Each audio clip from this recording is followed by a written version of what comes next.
United States. Joseph Eckerson reports. State media released images showing leader Kim Jong-un inspecting the vessel, though specific details remain limited. In Syria, over 600 individuals have been killed in 2 days of intense clashes and retaliatory attacks. The violence erupted between Syrian security forces and supporters of the ousted President Bashar Assad. A 14-year-old boy in Newark, New Jersey has been charged with murder after fatally shooting a police officer and wounding another, Lawrence Keller reports. The incident occurred during an operation targeting illegal weapons activities. The opinions expressed on this program are those of the host or guest and should not be interpreted as statement of fact. Independent fact-checking and corrections are encouraged. We got some coffee in here, please.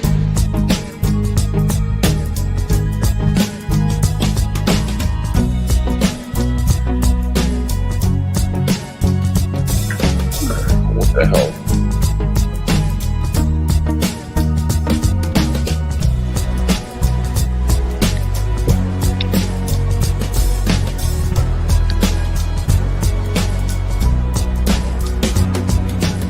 Damn good coffee and hot. My dog is your mind's best friend. What the hell was that? Oh, I know what the hell that was. My dog is your mind's best friend. Every day. Wake up, America. You've got a dog that needs walking. That's right, sunshine. Just put on a big pot of strong coffee and get ready to type your little hate mail with your opinions about kumbaya and flat earth insanity. Stand-up comedy? You want stand-up comedy? Well, we've got sit-down comedy. It's time for Coffee with the Dog. You make me laugh.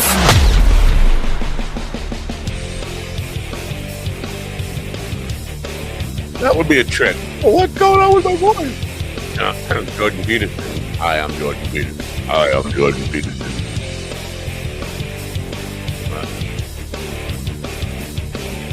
Should I sit up or something and act like I'm half alive?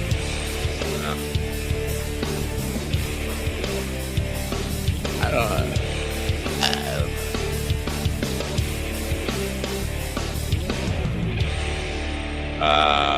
Let's see. Well, that it's probably going to just do it on its own, isn't it? It does. No, it's not. Good morning, folks.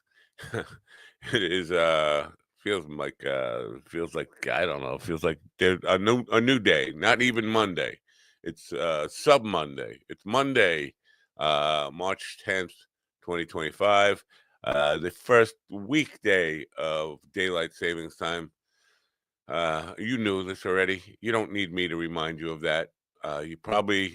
Some of you might be thinking along the lines like, I don't want to do this. This is too early. But I promise you, 3 months from now, when the sun is out to 1 o'clock in the morning, that doesn't happen. Well, if you're in the Yukon, I suppose that might happen. But when the sun is out late at night and it's warm out and people are partying and shaking their booty, what generation are you from? You're going to like it.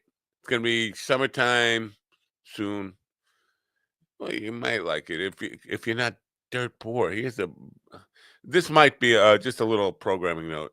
This rant, this nonsense that's coming out of my face right now, might take a little longer than usual. It's been a weekend.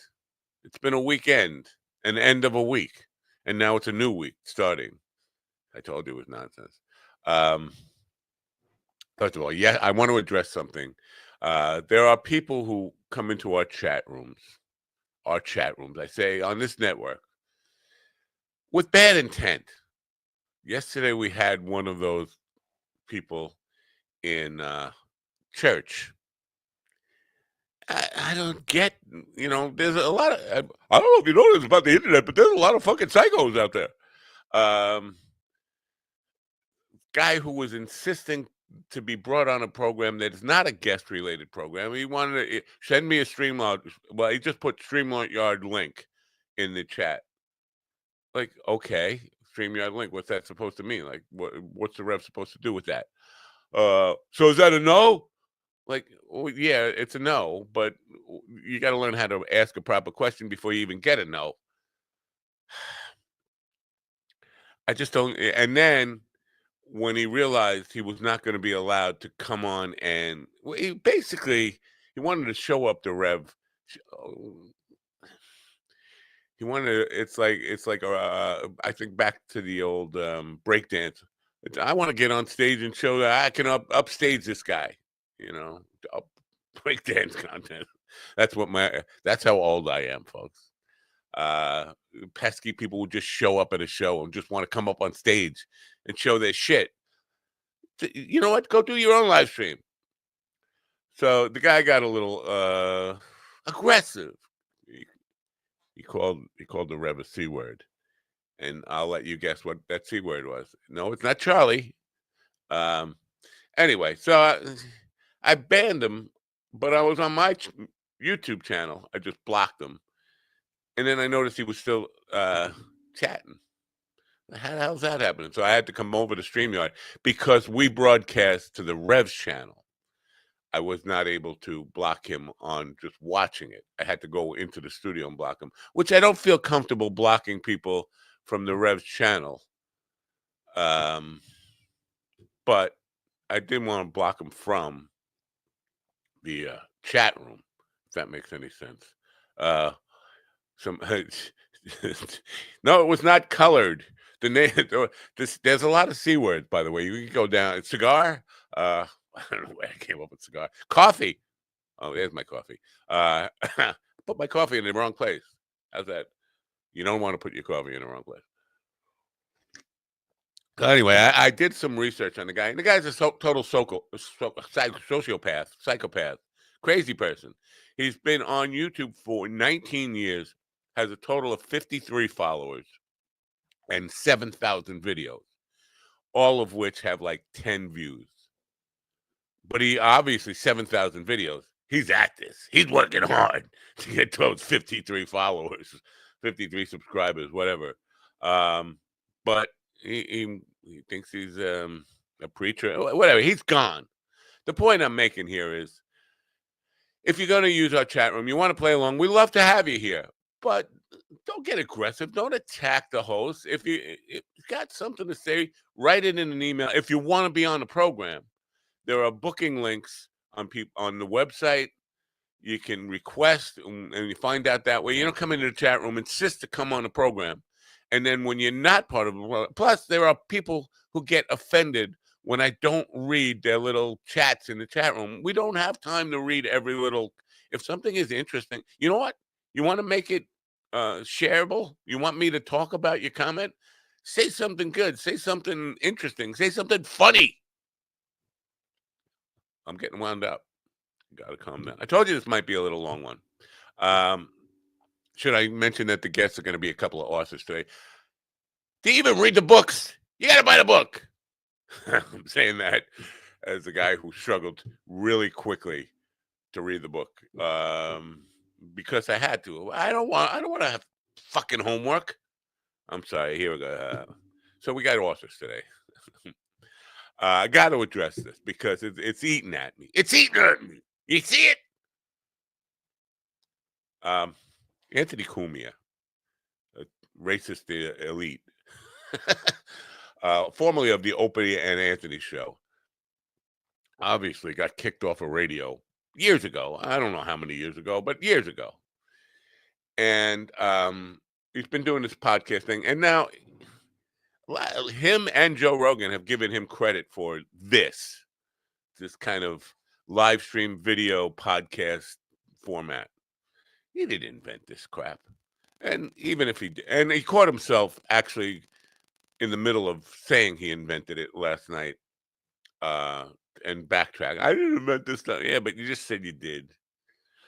He's on AM radio now. WABC AM 77 AM 770, actually, to be correct on it, in New York City. This is the station I listened to growing up. It was music radio in the 1960s on AM before FM took over and kicked everybody off of AM to make them talk show. But he does 2 hours on a Sunday night, 8 to 10, and he's hailing this as his triumphant return to terrestrial radio. And this is why we had a news scrap, because I want to get back on terrestrial radio too. But I know about these deals with AM talk radio and off-hour programming, talking about Sunday nights at 8 p.m. There are no sponsors. And talk radio can't sell sponsors because who the fuck is listening to AM radio? Are you sitting home at 8 p.m. on a Sunday night, and instead of watching television or YouTube or any of the other choices that you have, or, just go, well, just hitting, I don't know if you can see there's a microphone here. Not even on. Anything you might do, run to the sex toy shop and get the latest butt plug. Whatever you might want to do on a Sunday night. No, you're going to sit home in your house and put on AM radio to listen to talk radio. No, that's not going to happen. So they can't sell the advertising. So what they do is they target jagoffs like me. You want to buy time? I don't know if you know that, but we got time for it. I don't know if you know this, but we have time available. And you could buy it and then sell your own advertising and make money and be on the radio. And I get those all the time. Now, I happened to mention that on Opie's thread because Opie was talking about how this is just not Kumi's fans acting like, yeah, radio, Anthony's back. And Opie's saying, Sunday night, 8 p.m. on AM radio is not, and I know. So I put that, you could buy that time. Anybody could buy that time. I've had those offers. Oh, I bet you did. You imagine in that? What are you, big time? Like, it's not a brag to say you've got a sales pitch. It's basically like your phone rings and somebody says you want to buy solar panels. And it's like, I get that every day. Leave me alone. That's not a brag to say, I've had those offers. I've had a phone call that said, you want to buy stuff? Yeah, I've had those phone, and I get emails every day. If you've ever, look, I'm getting wound up. If you've ever bought radio time in your life for anything, whether it's commercial, blah, blah, blah, you're on a mailing list that said that these people target, you want to buy time? You want to buy time? We got time for them. So now, keep in mind that Kumia used to make literally $1 million a year or more in terrestrial radio. Shock jocks, they were shock jocks, made money. They were the only people in radio who were really making good money. And Opie and Anthony were one of the ones that were making good money, really good money. Listen, Jackie, he probably wouldn't mind me sharing this, just as a writer, as an extra on the Stern Show. No, not to diminish his role. He got $866,000 a year. This is not the host. Howard was making, $20 million or something crazy. So they made great money. Now Opie's like kind of wondering what's he making for this. It's like, he's not making. He's buying the time to pretend that ABC hired him. They didn't hire him. They offered him a sale. You want to buy 2 hours of time, and they'd sell him in 2-hour blocks. I know this stuff because they pitched it to me, thinking I'm the kind of loser who might actually want to buy that. But he actually had $1,000 ready to go to spend every week to make himself feel like he's on radio, and he's taking advantage of it. And so I've never listened to him ever when he was on FM. I never listened to his podcast. I know the kind of things he says. I know he's a racist and rapist and all the kind of things that he is. Don't like the man. But people were talking about it. I felt compelled to listen just to prove to myself. Yeah, I got to prove to myself that this is real. My belief that he bought this time. So I listened for an hour. I forced myself to listen to an hour. Here's what I got out of it. There were no commercials. Every time there was a break, it was a station promo. That tells you that the station can't sell commercials on that time. They're not going to hire a DJ to come in and somebody who is going to demand any money if they can't sell a single spot in an hour. There was not one real commercial in an hour on the program. That says, without a doubt, He bought that time, and he can't even sell a commercial to his friends or whatever. But then it comes down to the program, and here's what you have. Anthony is an old man yelling at the moon, "Get off my lawn, moon!" Or yelling at a cloud, "Get off my lawn, cloud!" Or yelling at a dog, "Stop shitting on my lawn." Anything. Get off my lawn. This is his radio show. But here's the deal: the lack of self-awareness here. He's he's talking about podcasting. He starts off on a rant about podcasting, how podcasting is the same as panhandling. All people do on podcasts is ask for money. I don't know. Listen, I don't listen to a lot of podcasts. I don't watch a lot of live streams or any of this stuff. But I've never seen. You could talk about Bert and Tom pitching products and stuff. I never see people just asking for money. All they do is they don't have any guests on. They don't talk about anything. They don't provide any entertainment value or any information value. All they do is panhandle and ask for money. No, that's not true. I mean, we do this. I'm never asking. Oh, you got to donate. Maybe once in a while, I'll donate to Steven's GoFundMe, Willie's GoFundMe. We did. Next week, boy, we're gonna have American Cancer Society. That's not panhandling. That's like support a cause. We do have commercials, real commercials, where we went out and sold the sponsors, just like ABC wants to do. Anyway, the point is, he's wrong about podcasting, and he's bashing podcasting as if he's not a podcaster,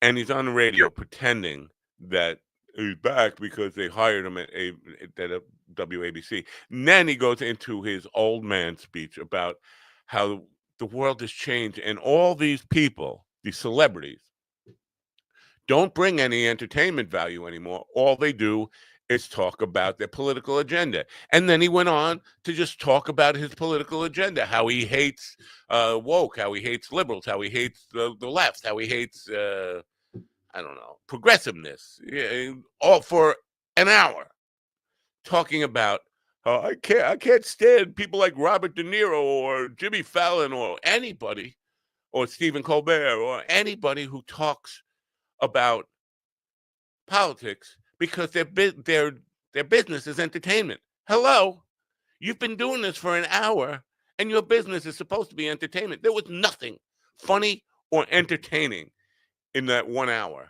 like this. And I'm going to get to the guys in a minute. And then we'll have even less funny or entertaining. Oh, by the way, my first guest is already late. Maybe he's got time zone problems.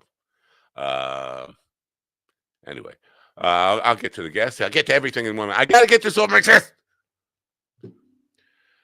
So he spends an hour bashing people. And he comes up with the idea. And first of all, he's all over the map about progressive issues and stuff. Climate change can't be real because I've lived on Long Island all my whole life, and the beach is still the same place it was. The beach is not the same place it was. I live on Long Island. And when I was a kid, when he was a kid, and the beach, he's not basing it on geological surveys or any of it. Gilligan, he's got the lobster stick.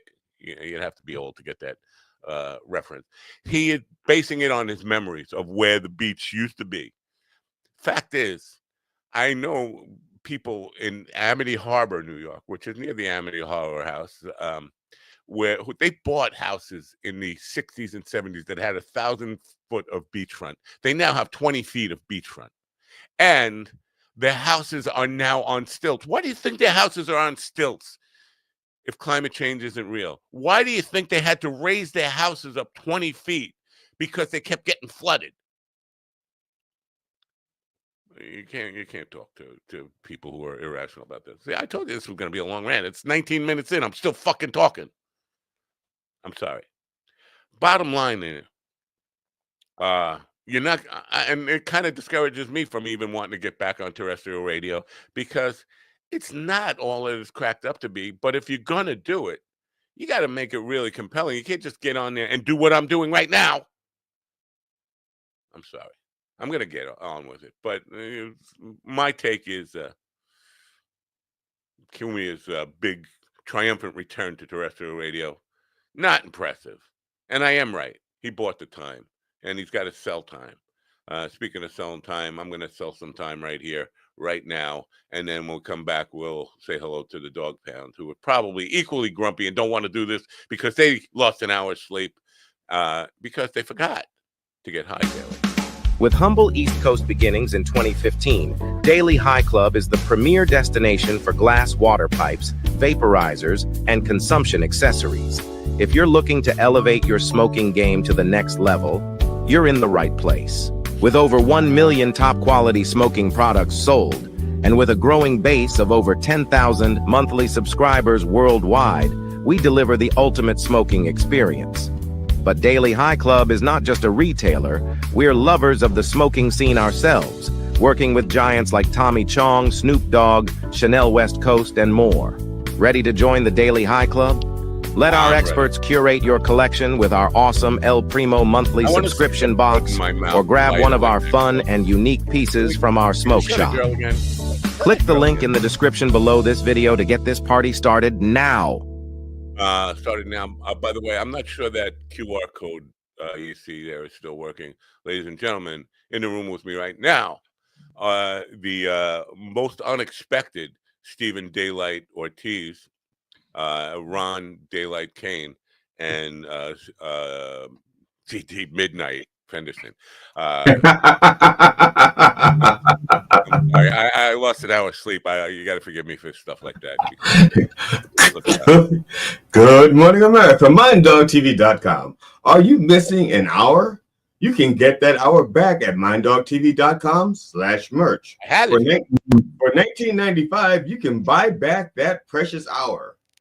Pick the hour you want back. Pick the hour you want back and how you want it. Hours come in digital, analog, hourglass, and sundial. MyDogTV.com. Support your local mercenaries and enjoy the suffering.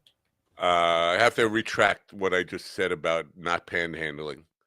I wasn't handling pans. I was selling time. Yeah, all right. Pot handling. Yes, I'm a good. While I was watching that commercial for Daily High Club, I came up with a new product for Daily High Club. Because most of what they're still doing is they're selling stuff that's conducive to and for the consumption of the traditional pot. Right. A lot of people have gone edibles. So what they should do is develop what's called the mama bird. And what it is it's a bird. It looks like a bird. And you put the edibles in the bird and it chews it up. And when you're ready, it spits it into your mouth like a mama bird. You know, I think that's all the rage now. Yeah, it would have to be like a big bird, like an emu or something. Yeah. Depending on how much edibles you want to put in there, yeah.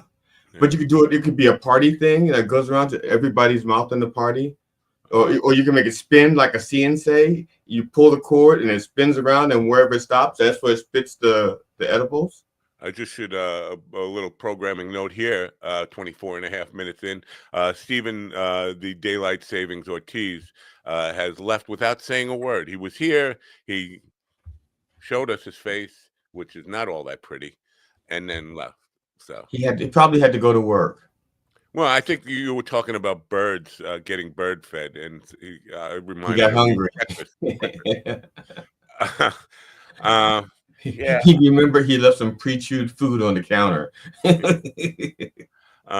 So yeah, good morning. You guys you miss your hour, because I missed it yesterday. I have to admit I missed it yesterday. Today I'm okay with it.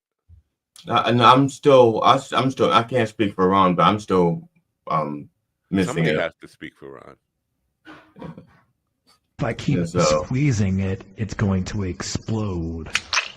By the way, I couldn't put all the news in the bucket today because Ron has gone crazy with the sound effects and stuff. I added one. Yeah, and Al stopped doing video in the morning. I don't know why he did this without notification. I'm gonna have to fire Al. So are you gonna miss Al? Typical AI, these DEI AI hires, Well, here's I hired Al. I had HR and I had Ron hire him. He had to put him through the whole background check thing. But his purpose here was to convince the terrestrial radio people that we could actually do a regular radio show. And Anthony Cumia was saying, all these people, I'm thinking he's listened to this program because he's saying, these people now, they're trying to make it seem like they're on the radio. They're playing newscasts and all this stuff in the middle of a conversation. And what purpose is that? I'm like, what are you talking about, me? Well, I don't think so, because he says if we're playing newscasts and little conversations, that's not accurate. What we're doing is we're having conversations in the middle of the newscast. That's true. That's true. So I don't think he's watching us. I think he's watching probably some, hack like Joe Rogan or something. Yeah. Some of the people in his compound network have had contentious relationships with this program. One of them died, so Donovan Crip Daddy, whatever. Did we send him flowers or anything? No, we didn't send him anything. I don't know what his bone with me was, because he was part of that Stanhope cult, and then all of a sudden Cumia found him and gave him a job like a radio host, and all of a sudden he became like my enemy, like I was his competition or something, because he was doing it in the morning. I was like, did you reject him as a guest in the past, and you just don't remember? And so once he got a platform, he goes, "I'm going to get that bastard who rejected me." No, I would never reject. I would have liked to have him on the program. I thought he was funny because he was yelling at his mom. He was a crip. I mean, a real paraplegic, completely, like all he could move was his mouth. He's in. Not like Steven. Right. Okay. And his mother had to change his diapers and all that stuff.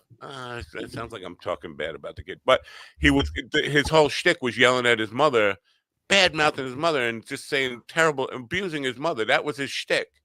But some of it was funny. Some of his cruelty was funny.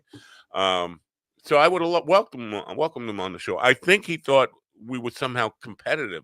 There's no competition here. There's 8 billion people. People who listen to this program are definitely psychotic. They're the kind of people who give me a link and then run away and call you a cunt and whatever. I divulge the C word? I did. But that was a space filler. It could have been anything. Yeah, that's right. So anyway, there's no competition here, and it is what it is. So, it just occurred to me that news stuff. It's time for the news to go away, because I don't want to get back on terrestrial radio. First of all, you can't slip up once. You still have those rules that the 7 dirty words you can't say, and subject matter they won't let you talk about, and you are.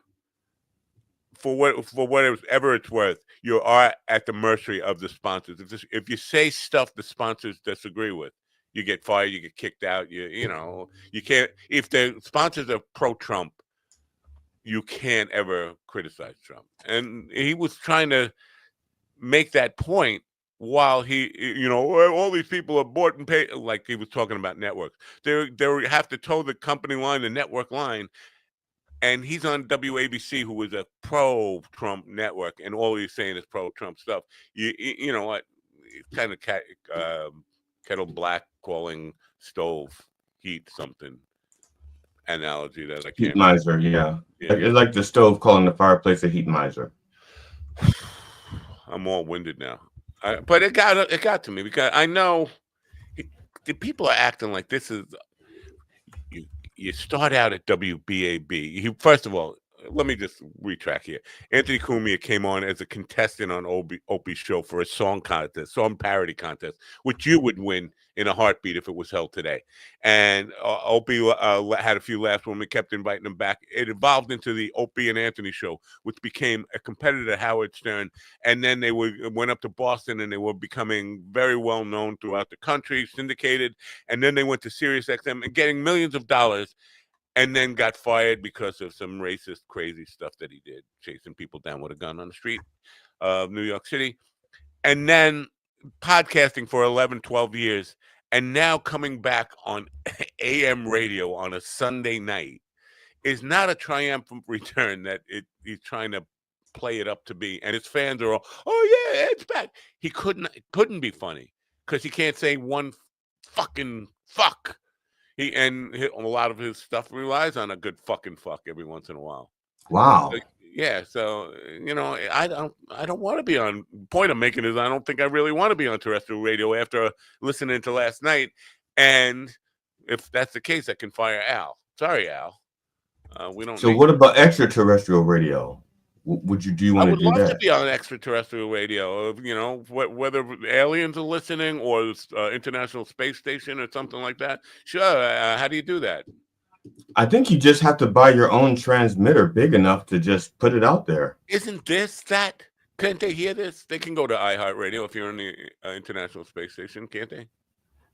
See, That's a good question. I've never been there. Ron, when you were at the International Space Station, could you get iHeartRadio? That for those listening and not watching, that was an affirmative nod. Ron shook his stick at the screen. I deleted that app a couple weeks ago, the iHeartRadio app. I had it on my phone, I didn't even realize it, and I deleted it. Yeah, there's an awful lot of stations. It's like everything. How do you find what you really want to listen to? But the funny thing to me is my phone will occasionally upload an app. Well, first of all, my phone came with a bunch of apps because it was Google. As soon as I got Google, I got 19 apps, and I tried to delete them because I know I would never use them. And it says, "Oh, you can't delete these apps, or your phone won't work right." So why put them on there if you can't? It's just I don't get it. It's just that annoys me about those things. Steven's computer. See, this is how you get your comment shown on the screen. Is you say something I'm interested in. Steven's computer is updating for some reason. He said, "Be right back." No, you won't. Not if your computer is like mine. When it updates, it's generally, no, we got to restart. I don't know if you know this, but I'm still updating. That's why my computer sounds like Willie. So my computer, it offered to update, and I said, "Not now." And it said, "Schedule it." Right. And I said, "Okay." Right. And I scheduled it for like 2 a.m. Do it when people are sleeping. That's yes. When I do it. And last time I scheduled for 2 a.m., it turns out I was up till 3 o'clock on the computer working. And so at 2 a.m., right in the middle, your phone won't work right. Just so you know, the International Space Station. We got echo. Uh-oh, your computer echoed you in your little upgrade there. I fixed it. Now you have delay. I saw your lips move and nothing came out. Stroke down. Godzilla. Rise up. Godzilla. Godzilla. Other than sports, when was the last time you listened to AM talk radio? I've never even listened to AM for sports, and I don't. Yeah. Have you ever? I mean, I can tell you. I can tell you about when last time I listened to AM radio was back about 30 years ago. I used to travel on the road a lot, and there was one program I used to listen to on ESPN, and I would have to find it wherever it went. And so my presets were set so that as I left one area and I go to the other, I would just change the preset so I could follow that program across the country. Memories. I've being on the road and AM days where you had to actually. Welcome to Boomer Corner, the only corner that you can get stuck in.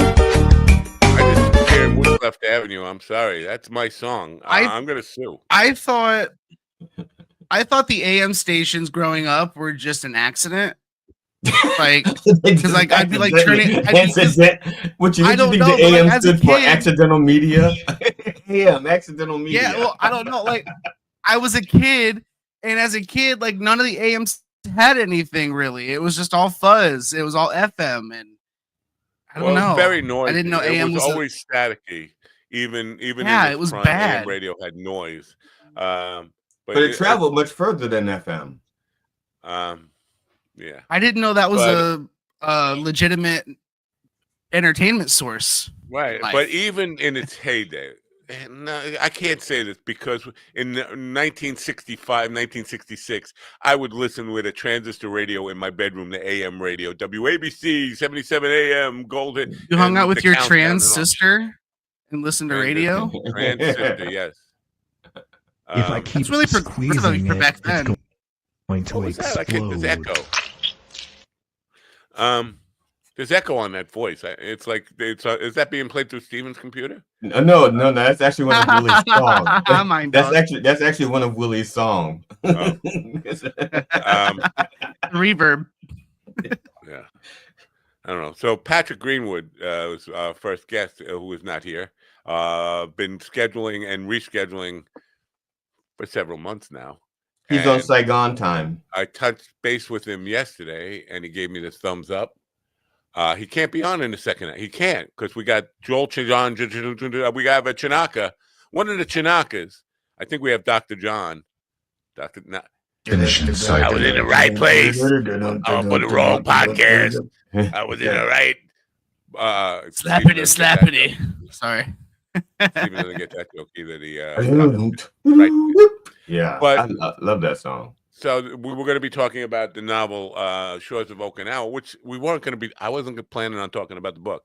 I think he wanted to talk about the book. I want to say buy the book, but what the book is about is it's a thriller novel, kind of like a Tom Clancy type thing, except instead of Jack Ryan, it's Jack Kendall.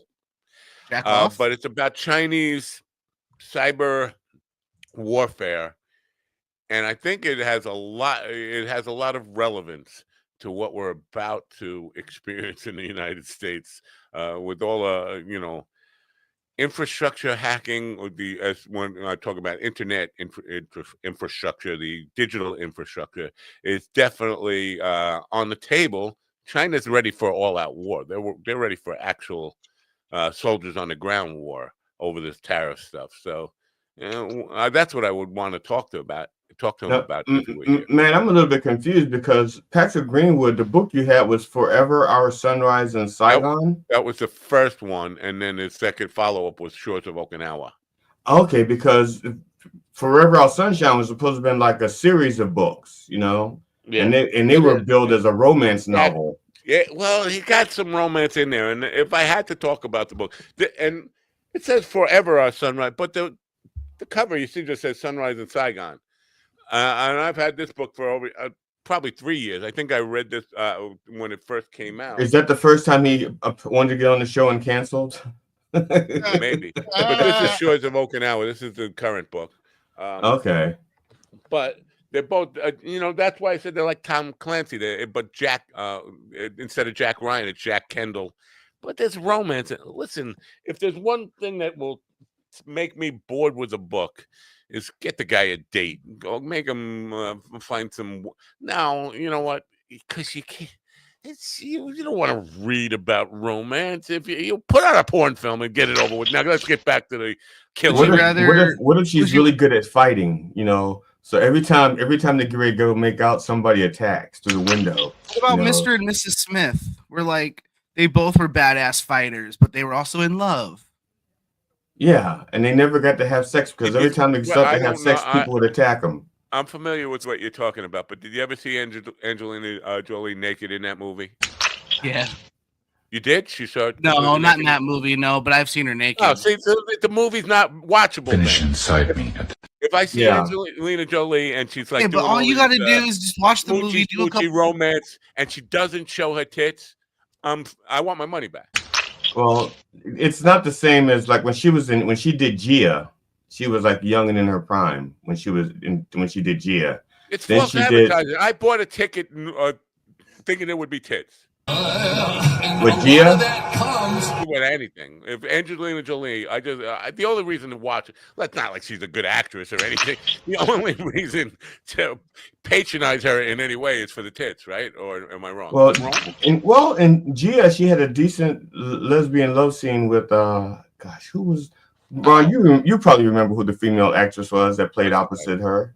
Yeah, I haven't seen that movie in a while. Actually, if you want to see something with a lot of good nudity and stuff, there is a series on Netflix called Fake Profile.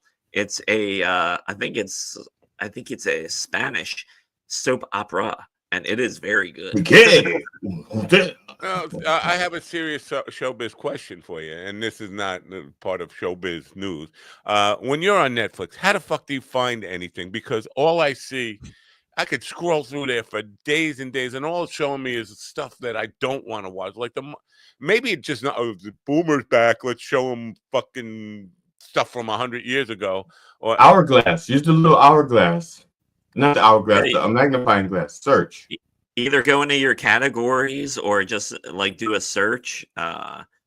There's But even when I do, I don't know what to search for. That's I know search exists. Well, so but I mean, just scrolling through, search it would titties. seem like Search they have bare my titties. number. Like this guy wants to watch reruns of Mr. Ed. What?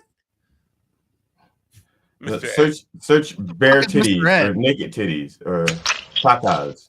No, you put stuff like that, and you don't get any. Like you can put in actors or directors and that kind of stuff, and then you get like all of their work, but the one that you wanted to see. Tasteful nudes. Type in tasteful nudes. I should cancel my subscription. That's what I should do. You should, but also first, who the fuck is Mr. Ed? Butter me with Crisco. I hear it referenced a lot, but I don't know what it is. Mr. Ed was a talking. Do you know who horse. Francis the Talking Mule is? Finish inside me. When I was a kid back in the 1800s, Makes sense. there was black and white television, and Mr. Ed was a white horse. Hello, Wilbur. And Wilbur. Wilbur was You shouldn't do that with my apple. Otherwise, he just act like a regular horse around other people. So we're not sure if, in reality, Wilbur was just like schizophrenic, hearing the horse's voice. Or doesn't his wife eventually hear him? You know, because I know Francis the Talking Mule. Eventually, other people got to hear him. I'm gonna come. You know, Matt had a really progressive childhood between his trans sister and talking to a white horse. I mean, well, if you look at the horse, I don't think the horse is actually white, because you look at the sweater and the horse, they're about the same color. But in the middle of the horse's nose, that's white. A fun fact about this TV show, though, they had to basically torture the horse to get him to talk. They squeezed his testicles. Well, and they put glass under his lips and not shit like taser, that. like because a taser is actually like over the air. I think they had like jumper cables hooked up to the horse's balls, and like would start the car. And poor Mr. Ed. No, they would put glass and things like. And then a lot of Republicans say we just put peanut butter in his mouth. Yeah, that's what I thought. I thought it was like peanut butter and stuff, like what they did with dogs. That's how they used to make dogs do it. They used to put peanut butter in their mouth. They go that's how you make dogs do other things, GD. You sick nasty. I'm coming for you. And that's what Mr. Ed did every time they started the car. Come for you, Wilbur. You shouldn't do that with my apple. Over Wilbur. Wilbur, my oats taste funny. In our second hour, we have a Christian publishing company owner and author of children's books and the parenting and family counselor, John Chinaka, who's here to plug Joel Chinaka, who is his son's book. So maybe that'll be interesting, because you can tell all by the way this program started today. We are all about Christianity here. I mean, if you're looking for good, solid Christian programming, you've come to the right place. And I'm gonna miss that. I hate Illinois Nazis. What do you have? You got an audition for the new Mr. Ed remake? Yeah, I got an interview today at 11. You're Wilbur. You're gonna be Wilbur. I don't know. We'll see if it pays enough. I got some interesting casting calls the other day, and I forgot what they are. I should look them up. That's interesting.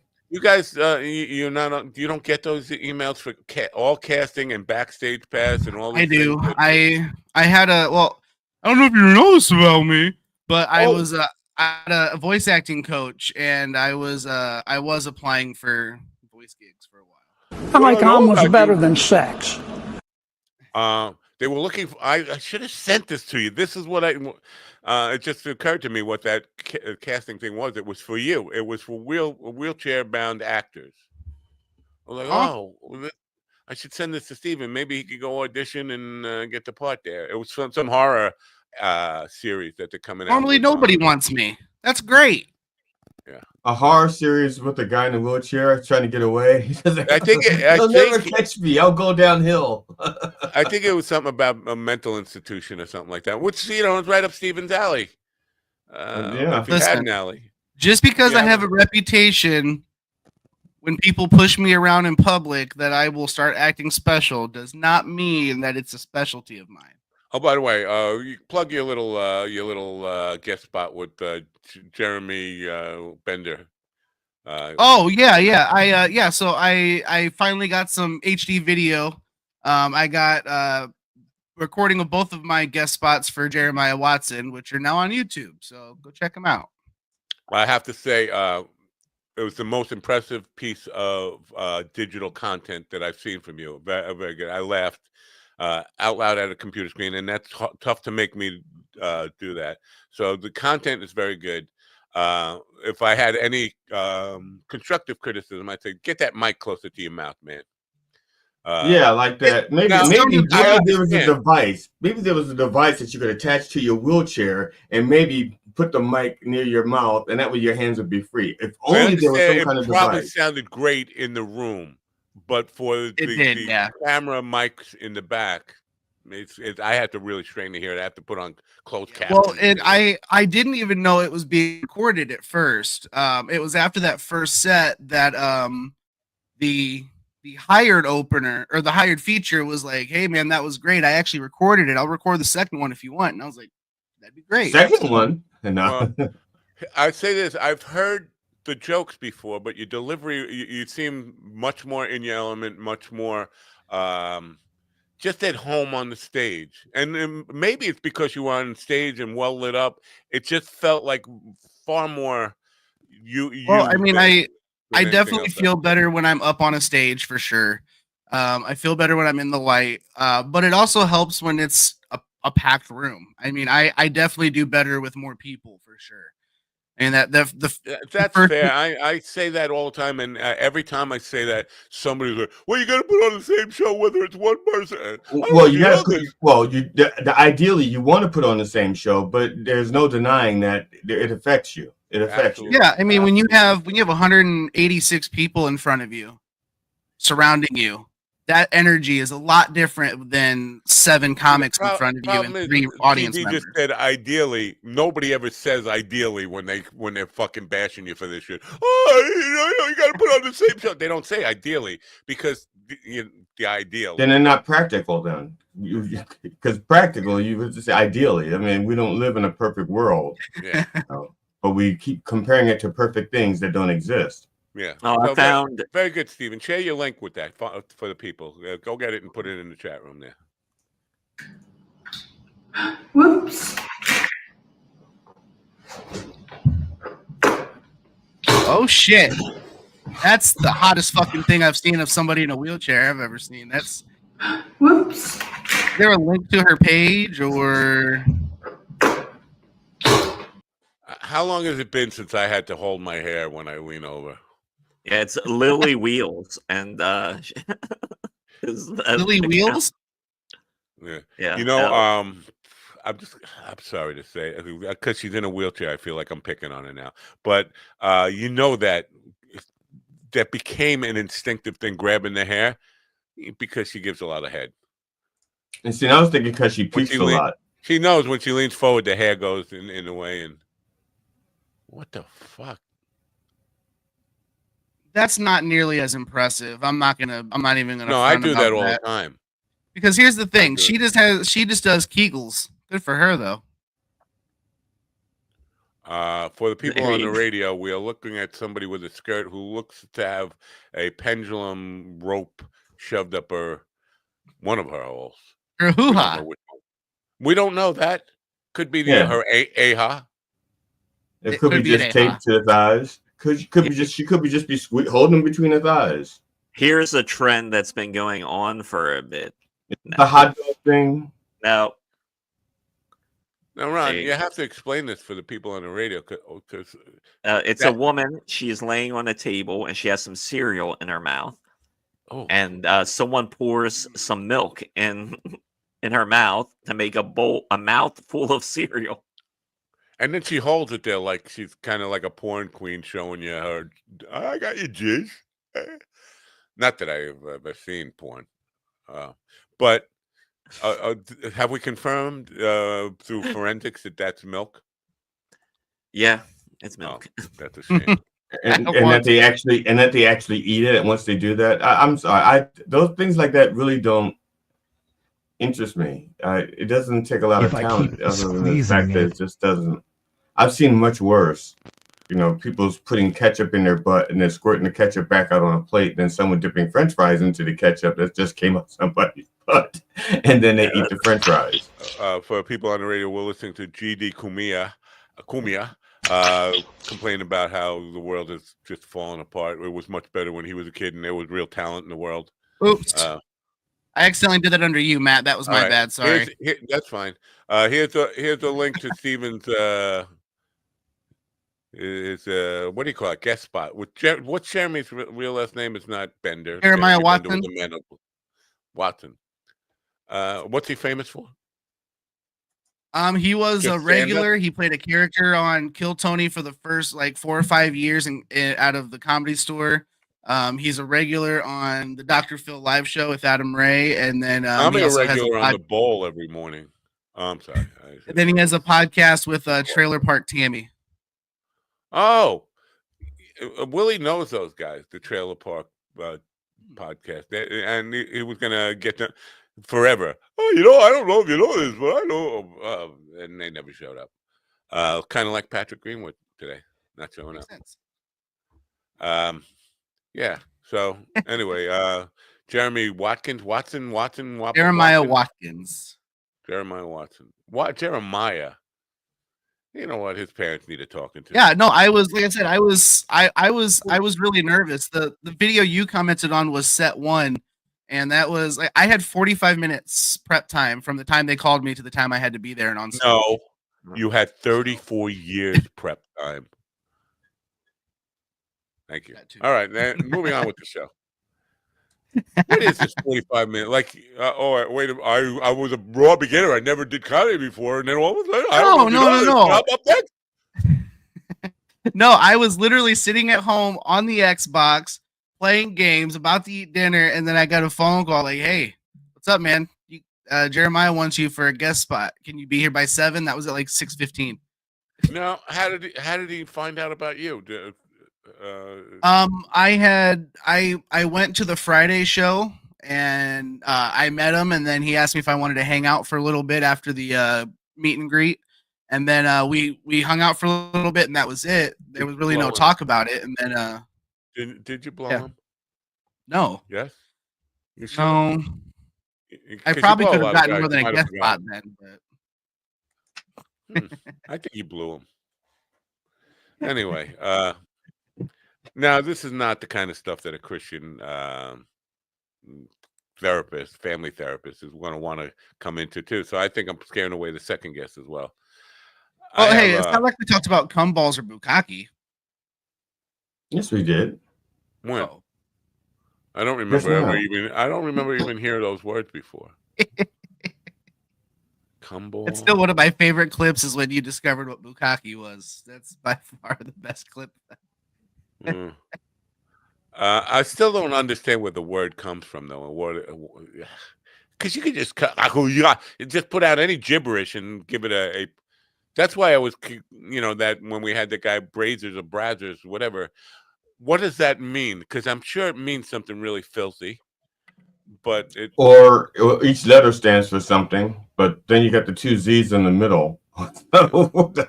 Zippers and zebras. I feel like I'm not in on the joke when I don't understand where the real disgusting part of it is.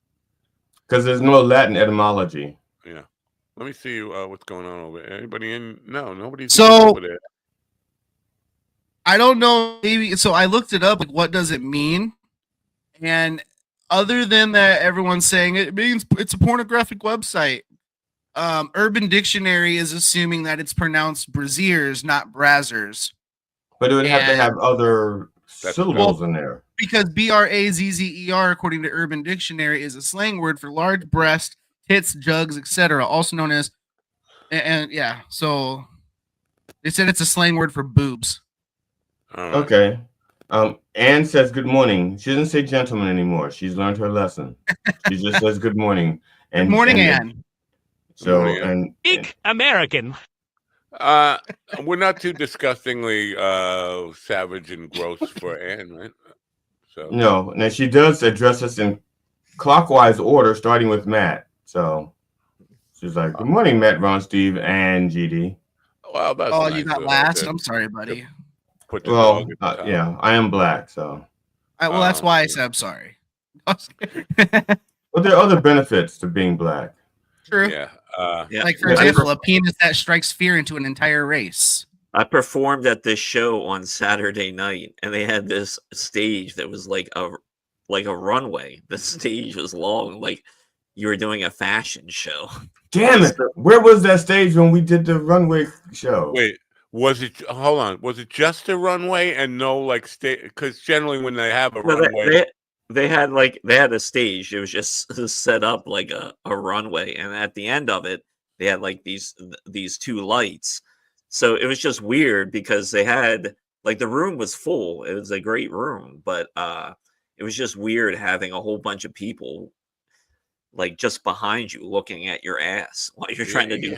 You know what's so weird? Because generally there have been some comedy venues that have that, but they make tables out of that, and they have people sitting like across from.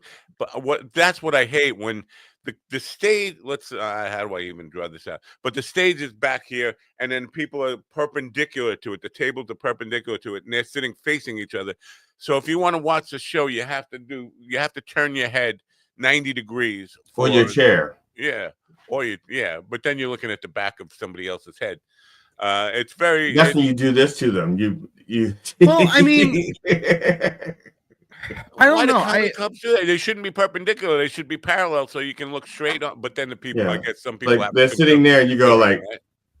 Yes, excuse me, what sir? about the comics? Yeah, what about the comics that do like the circular stages where they're surrounded? Like, that's a little different though. That's a little because like on this, it's just weird because it just in the middle of the floor or where they have the stage is just the stage is really long, and it's just really bizarre because it's just a weird way to break up the room. Especially when you have people kind of like behind you and things like that. It's not like the science of the room isn't good. And a little tip in case you're bald and you shave your head.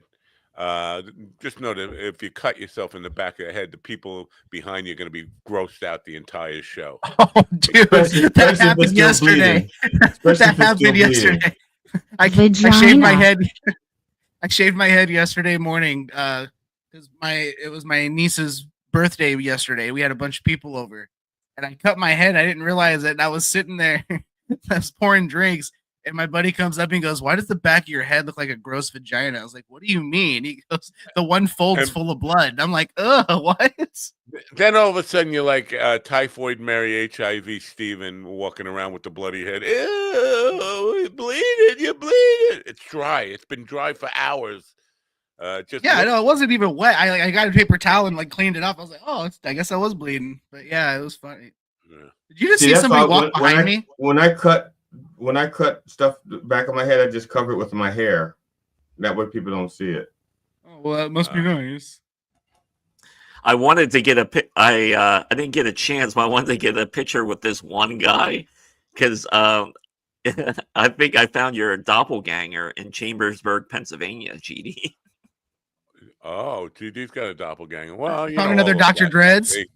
All those black guys look alike. Come on, you just throw some dreads on. Well, it was like looking at GD when I first met him because he didn't have the gray and stuff in his dreads. I think my wife and I had. He looked very much like you. It was like, what is going on? My wife and I had that discussion yesterday about the gray in my hair and face. You know, it's funny with the back of my head. The more I lose weight, the more hot dog like it looks. So. Oh, you're losing weight, are you? Well, I've developed a small eating disorder, so I've dropped like 15 pounds in the last 2 weeks. You want to know? I believe this is a real secret to losing weight. Get yourself some AIDS. I'm sorry. Cancer. Cancer definitely is a thing. Well, My cancer pants and have AIDS are fallen off. both options, but If I'm I'm not not vaping, really looking I'm at dying raping. yet or soon. So I had pants that were so tight, and now they're all falling off me. I'm like the old. I have to run. Magic Johnson doesn't have AIDS. He just has HIV. Yeah, True, and I think it's cured now, right? They have an actual cure for HIV. Well, you have right? to inject $1 billion in cash directly into your veins to kill it. If you have Magic Johnson money, yeah, you're gonna. Yeah, you'll exactly. Be okay. No, I've lost enough weight to where my my brother gave me his old pants because they don't fit him anymore. I'm down to a size 38 jeans. All right. Well, Patrick, I see you just arrived an hour late to the program. We have another guest scheduled for this hour. You were scheduled for the previous hour. I'm sorry, we're not going to be able to fit you in today. We have another guest, maybe time zone issues, but you were scheduled for the 9 o'clock hour. It's 10 o'clock here now. We were getting ready to do some news. Sorry for the screw up, but we can't have two authors on. We will go ahead and blame Benjamin Franklin for daylight savings. And no, I don't blame Benjamin Franklin. He didn't know any better. I blame the current presidents who don't do anything about it, and the current Congress who've seen the results, who know now that we don't run on whale oil, well blubber anymore, and candles. Thanks, Obama. We have tried in the past, like in the 70s, late 70s. I think it was Jimmy Carter who did this during the energy embargo, whatever, oil embargo. Tried extending daylight savings time. The problem was kids were getting run over by school buses because they were going to. You know how many kids there are? Okay, so you work the bugs out. No issue for me. I was one of those kids who got run over by a school bus, and I didn't mind it. Yeah. See, the thing is, you lose one or two kids to a school bus. They say, well, let's stop everything. It's like, no, find out why they're being run over by the school bus and then fix that. Is it that the brakes don't work, or the kids are just, stupid? Fix the problem. Let's just say hello to Patrick really quick and try to get this all sorted out. Good morning. My apologies. I'm on Mountain Time, so when I saw your 9:15 Eastern, it's 7:15 here. So I'm sorry. My apologies for. And I blame the current president of the United States. I will take that. I'll take that. You will on. absolutely give Trump all the blame. That is 100% fine. I'm good with it. While we have you here, I know we can reschedule, but I'm just going to tell people buy the book. The latest book is called Shores of Okinawa. Yes. I don't really, because we don't have time to really get into the minutia of the book here. Mm-hmm. But the book, I did want to talk to you about this because, first of all, you base your knowledge of, you were in military intelligence, right? Or cyber. I was military intelligence, but I was actually cybersecurity for 28 years. Now, the book has a lot of relevance to what's going on today, but you didn't write it thinking that we would be in this kind of situation right now where China is actually threatening in retaliation to tariffs to kind of take our digital infrastructure apart. Right? Well, it started with China hacking Taiwan. That was kind of the basis of the book. And then obviously everything from using underwater fiber optic cabling to hack into Taiwan. As you can see in the current news, that's already happened in real life. China cutting underwater fiber cables. That is. I thought that was just Russia doing that. China's doing that too. Yeah, both. Both China gets the press behind it, but it is China doing it. And of course, there's a lot of other things in the story as well about hackers hacking hackers and people building alliances with underground triads and yakuza and things to kind of come to the defense of Taiwan, which is really kind of an interesting storyline in itself. And again, I don't want to put you into like a political hot potato, but are we giving up Taiwan, or are we just telling China it's okay, take them? I live in Arizona, and I have to tell you, they're about to draw $300 billion on chip factories here. So I think we're going to come to the rescue. I think we're going to move resources from one end of the world to the other.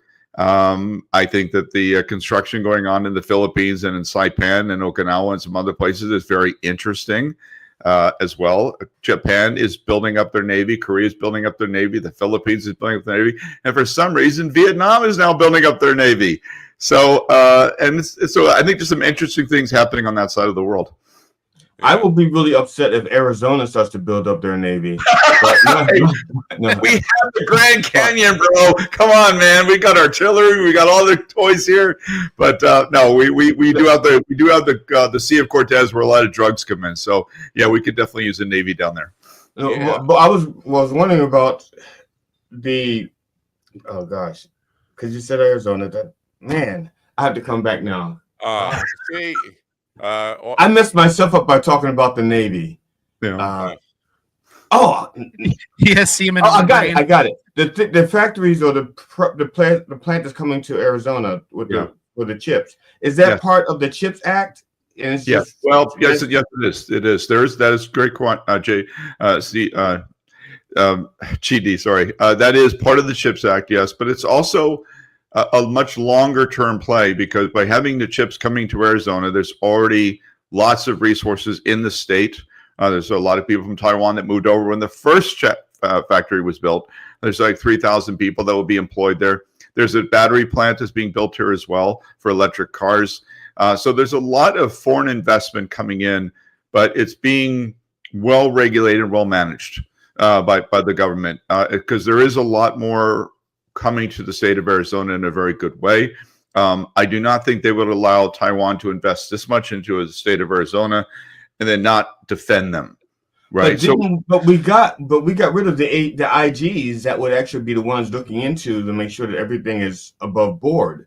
Yes. So I mean, the intention was everything would be above board when the CHIPS Act, because they knew it was going to be rolled out over years and years and years.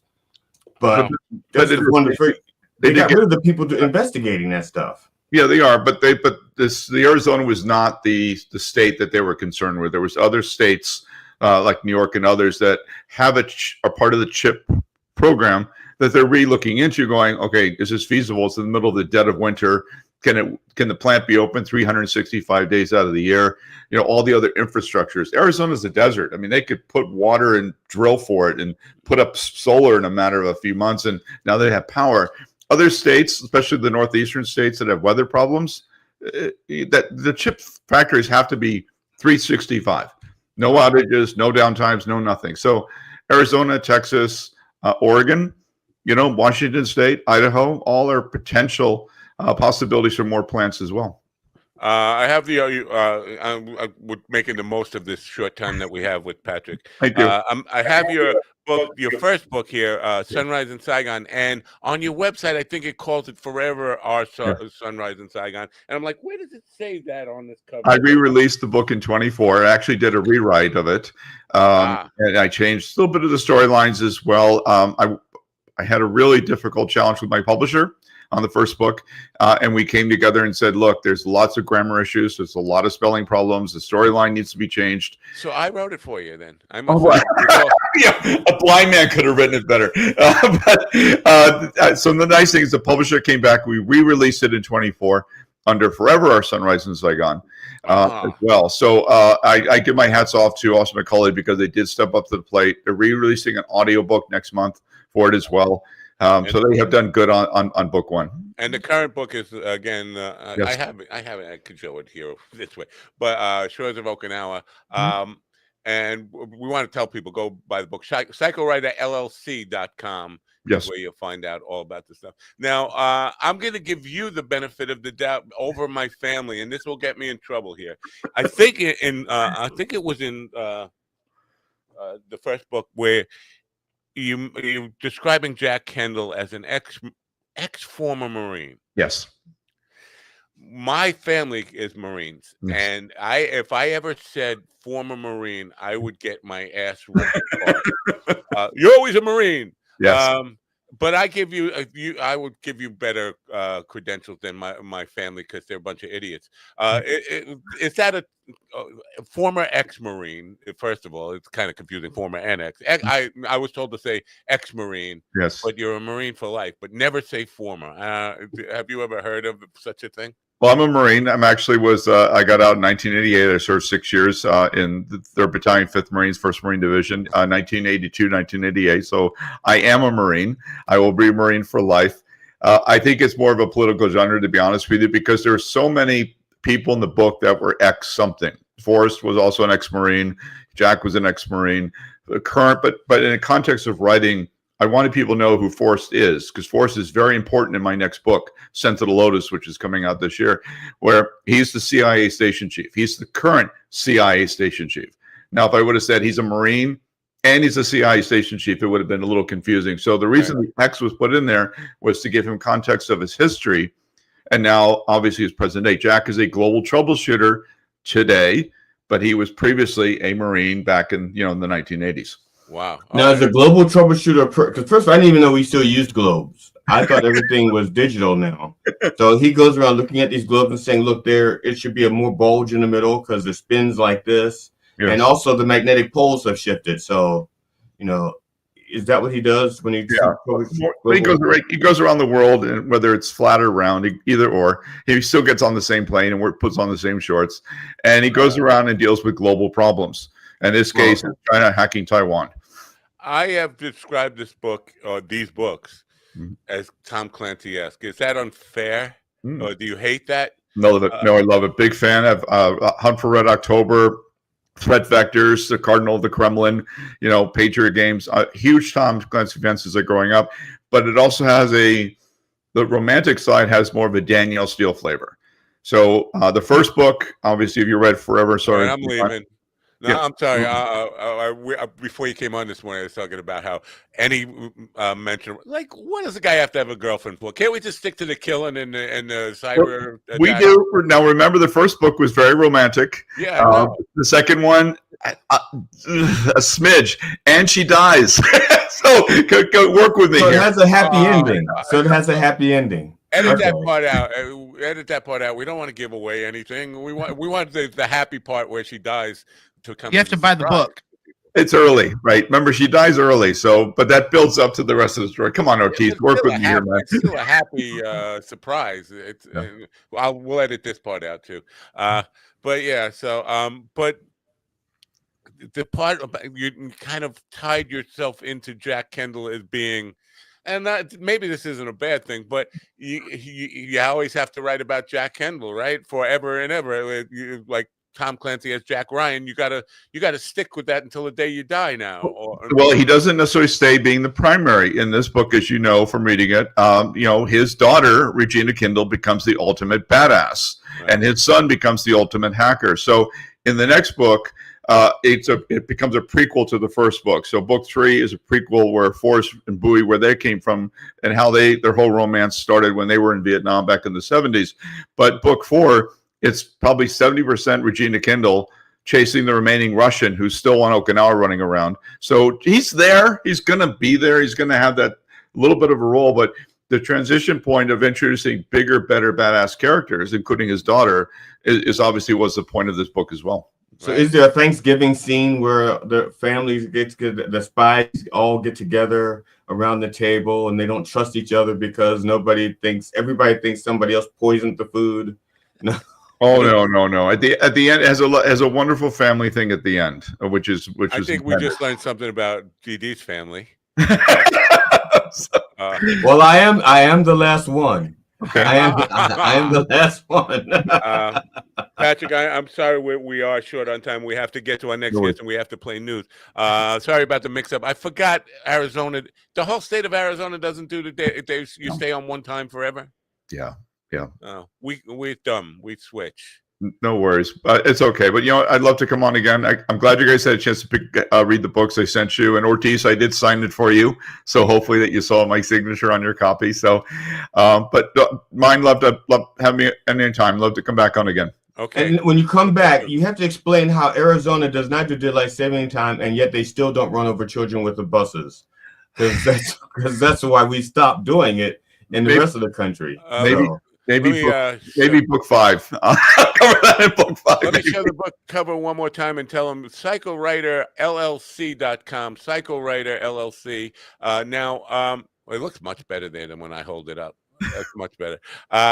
Now, really quickly, you are still in the coffee business, right? No longer coffee. I still do the podcast. I have Writers on Writers over at Triple Joseph Podcast on YouTube on Saturday mornings, 11 a.m. Mountain Time.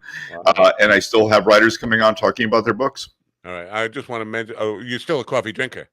Oh, yeah. Good. A guy who, what was his name? William Doe sent me this. It's additive to put in your coffee it's probiotic, and it doesn't affect the flavor of your coffee. And I started it 2 weeks ago. I have to say, yesterday, I started to actually notice, you know what? I do feel a little better. I have more energy, and I don't feel as, yeah. So it's just something to consider.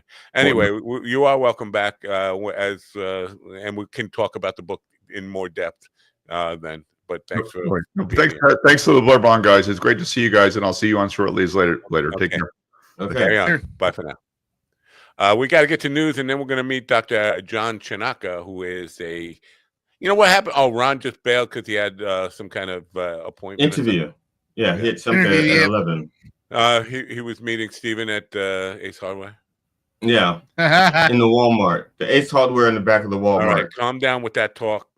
We have a Christian counselor coming on. We can't be no F-bombs. No. We can't talk about fruit juice. No. Shit. Right now it's time for news. Let's listen to news, and then we'll.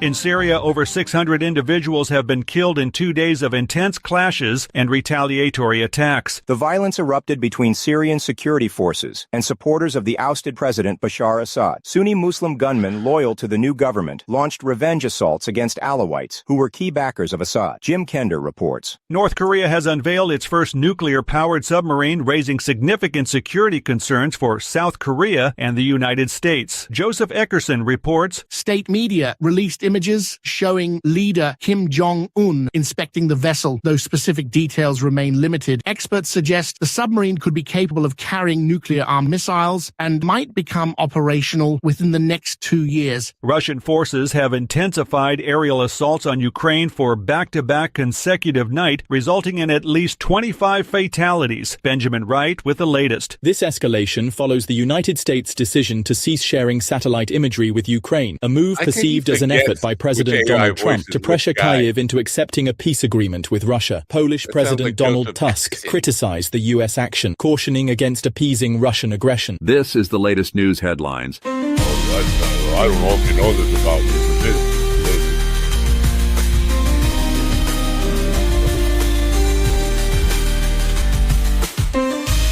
All right, enough music now.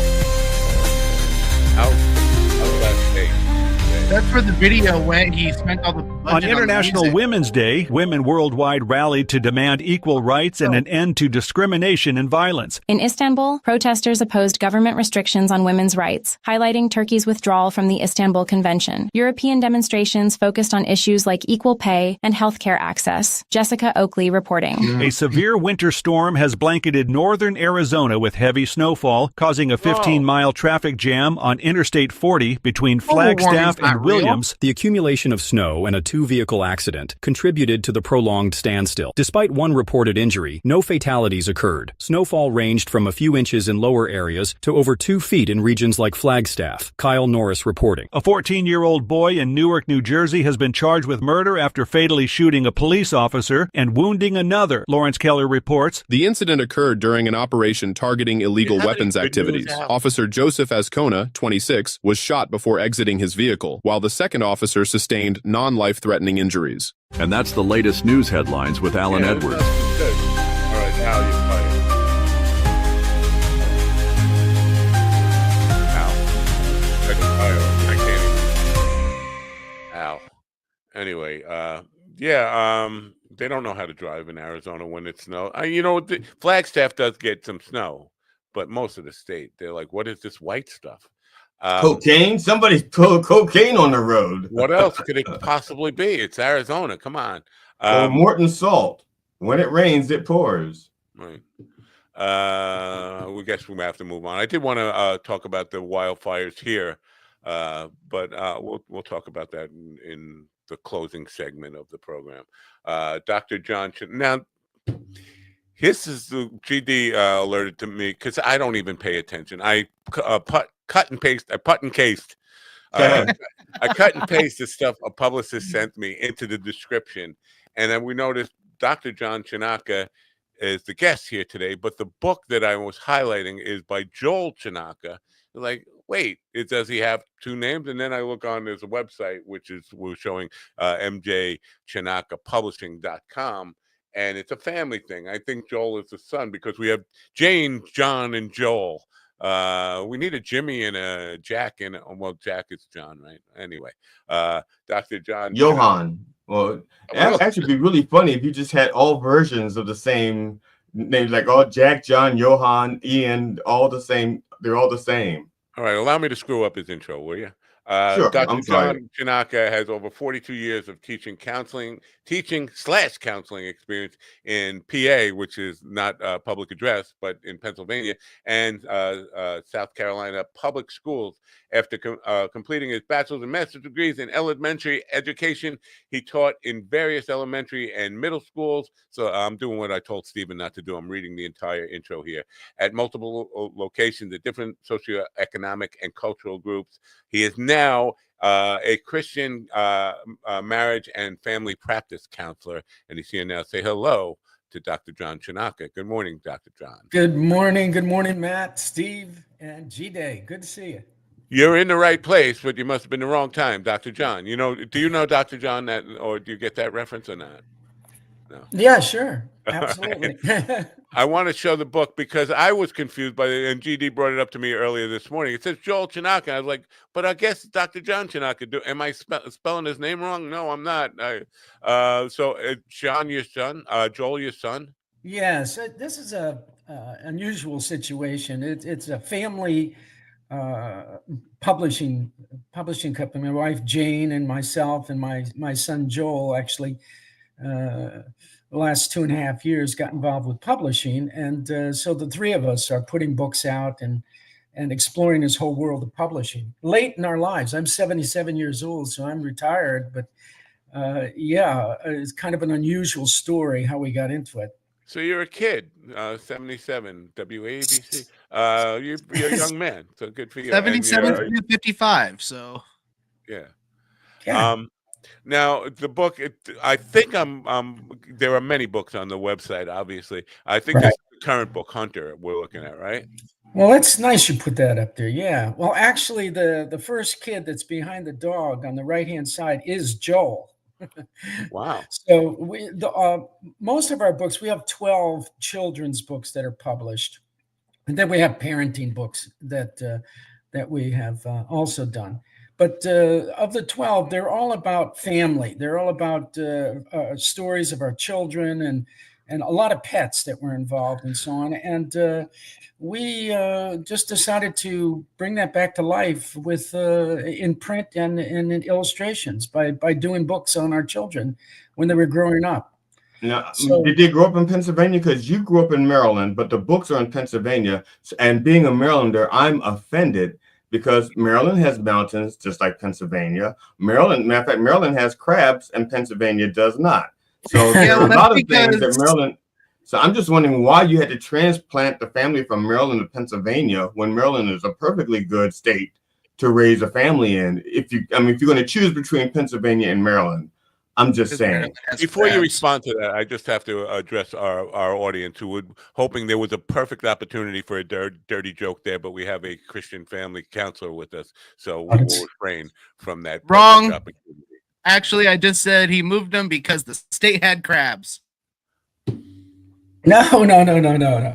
It's from Pennsylvania to South Carolina, not Maryland. I have nothing against Maryland. Maryland's a nice, beautiful state. I just, do you know if there's going to be Stephen will have a private suite in hell, or will he have to just double up with somebody else when he gets there?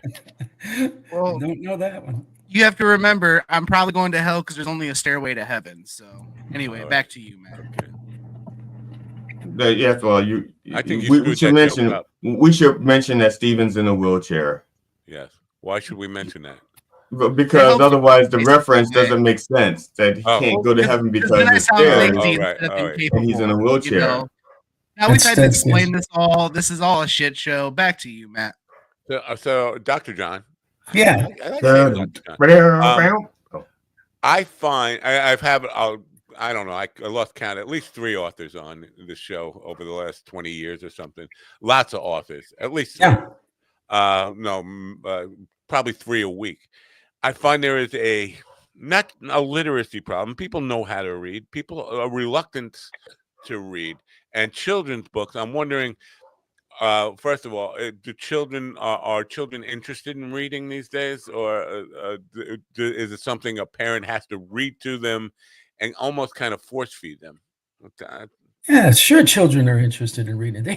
They do it all the time on their cell phones and laptops and all the other media we have. We all reading. But that's truncated reading, because a lot of times they don't even use They stop.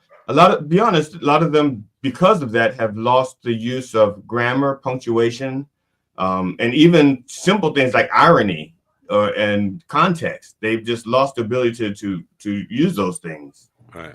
Well, let's just say we're in trouble academically. Yeah, in the United States, especially. Sure, absolutely. Yeah, but reading, they're doing reading.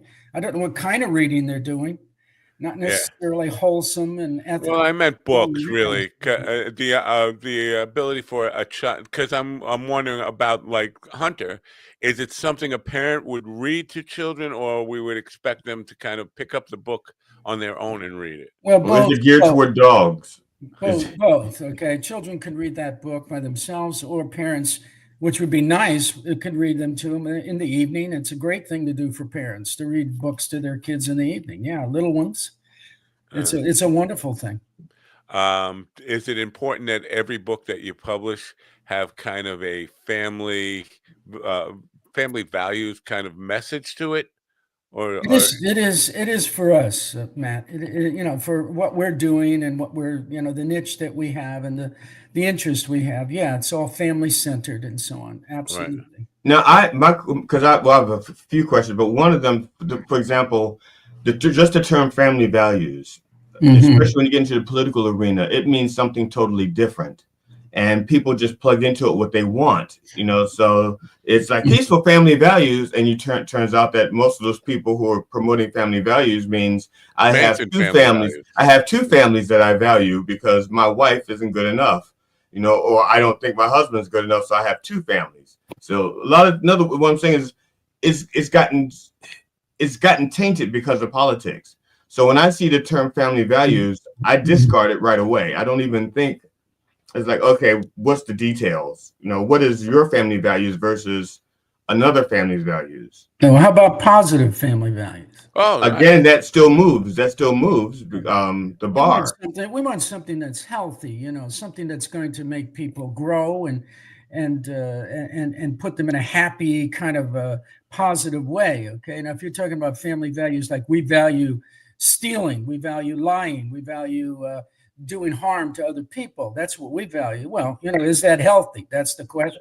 No, that's not healthy, but that's what we elect. That's what I'm saying. Those because of people like that who are in the political arena, they say family values, and those who have your sense of family values. I'm not saying you particularly, but people who have that sense of family values glam onto it and grab onto it and say he's for family values. But their values, like Trump, his families are, thieves. They're all thieves for the most part. I don't know about Tiffany. I can't say all because I don't know about Tiffany and Barron. What about Mary? What about Mary? I'm on Mary's mailing list. Mary Trump. I meant his family. She's disowned him. Right. So, the proof of the pudding's in the pie, right? As you look at your life and as you watch other people and so on, it's going to come out what exactly you're living and what you're producing. That's all there's to it. It's those seeds you throw down, you're going to reap those things. So as you watch someone, as you watch their life and you watch what they do with other people and so on, it comes out. So you watch Trump, you watch this, you watch that, you watch other people, you can see what they're producing. All right. Yeah. But yeah, you're right though. That is a catch-all phrase, and politicians hook on to it really good. But again, the proof of the pudding's in the pie. You've heard that saying. Yeah, but again, most people aren't looking for the proof. They're just looking for the headline. They're not looking beyond that story. I agree. I agree. You know, that's what critical analysis and critical looking and so on. You have to be able to look beyond just what someone's saying, how he looks, you know, what he's saying, and so what does he do? That's the question. Yeah. It's just like the word love, for example. People use the word love all the time. I love this. I love that. I love my kids. I love that. Well, what are you doing? Love's an action word. I love love. It's good to love love. There's no I love love and loving love, loving love. I didn't mean to kind of get you in, drag you into the whole political stuff here, but I do feel like when we say Christian family counseling, it to me it suggests that it is Christ based, and I don't see a lot of Christians in America including Christ in it. It's like the Christian is, they forget about the first half of that the word Christian. Like where does that even come from? They ignore Jesus' teachings. They ignore all the things that he says. Call themselves Christian because it feels good, and I can go to church and feel like I'm better than other people or more saved or whatever. But I feel like part of it is the Christian part of it is getting lost, and the challenge of putting stuff like that into a Christian into a children's book to have this Christian message. Do you talk about Jesus at all? In these particular books, no, they're faith-based, meaning obviously we are Christians, and but you're absolutely right, Matt, what you're saying. Yeah, I say look at Christ, don't look at necessarily Christians, although those are the ones we're seeing on earth. But you're absolutely right. If you look at Christ, you can't go wrong. Okay, the kinds of things he did, he said, what he did for us, and so on. That's the great model. But no. Even the best Christian you can say is the worst sinner you can imagine. Okay, Jesus was very against religion. Okay, he was. In fact, the religious leaders are the ones that put him to death. Okay, right. Even in his hometown, they wanted to stone him. They wanted to throw him off a cliff. Absolutely, they wanted to stone him, and he wound up dying because he told the truth. But yeah, you're absolutely right. He was so against the Sadducees and the Pharisees and their religious kind of, they thought they were so wonderful and great and everything else. So yeah, follow what Jesus said. If you study what he said, it humbles you and it makes you realize what a sinner you are. You are a sinner. But in our books, we're not talking about Jesus and the gospel. No. You know, we want people to know that we're Christians, we're coming from, we're trying to be upfront with the, you know, the messages we're giving and so on. But but no. Because I come from a big family, extended family. I mean, cousins and stuff. But my nuclear family is just 4: my mother, father, brother, and me. And both my parents have been dead for many, many decades. So I only have one living relative, my brother, and we are estranged right now. We're not talking to each other.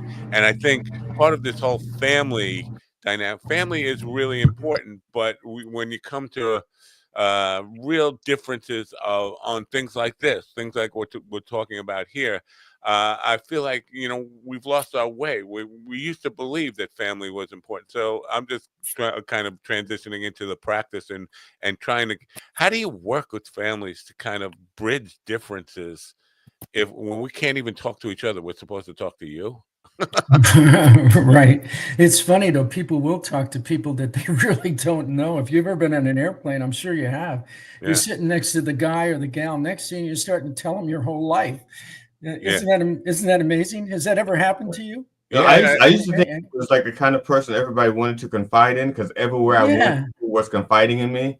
And it's just like it. So instead of, I've learned that they just want to talk to somebody they didn't know. I'm not special. I used to think I was special. It's like, everybody wants to confide in me. I know everybody's secrets. Wow. It's like, no, you're just not, you know, you're like the bartender or the hairdresser. You know what it is, GD, though, really? It's your face.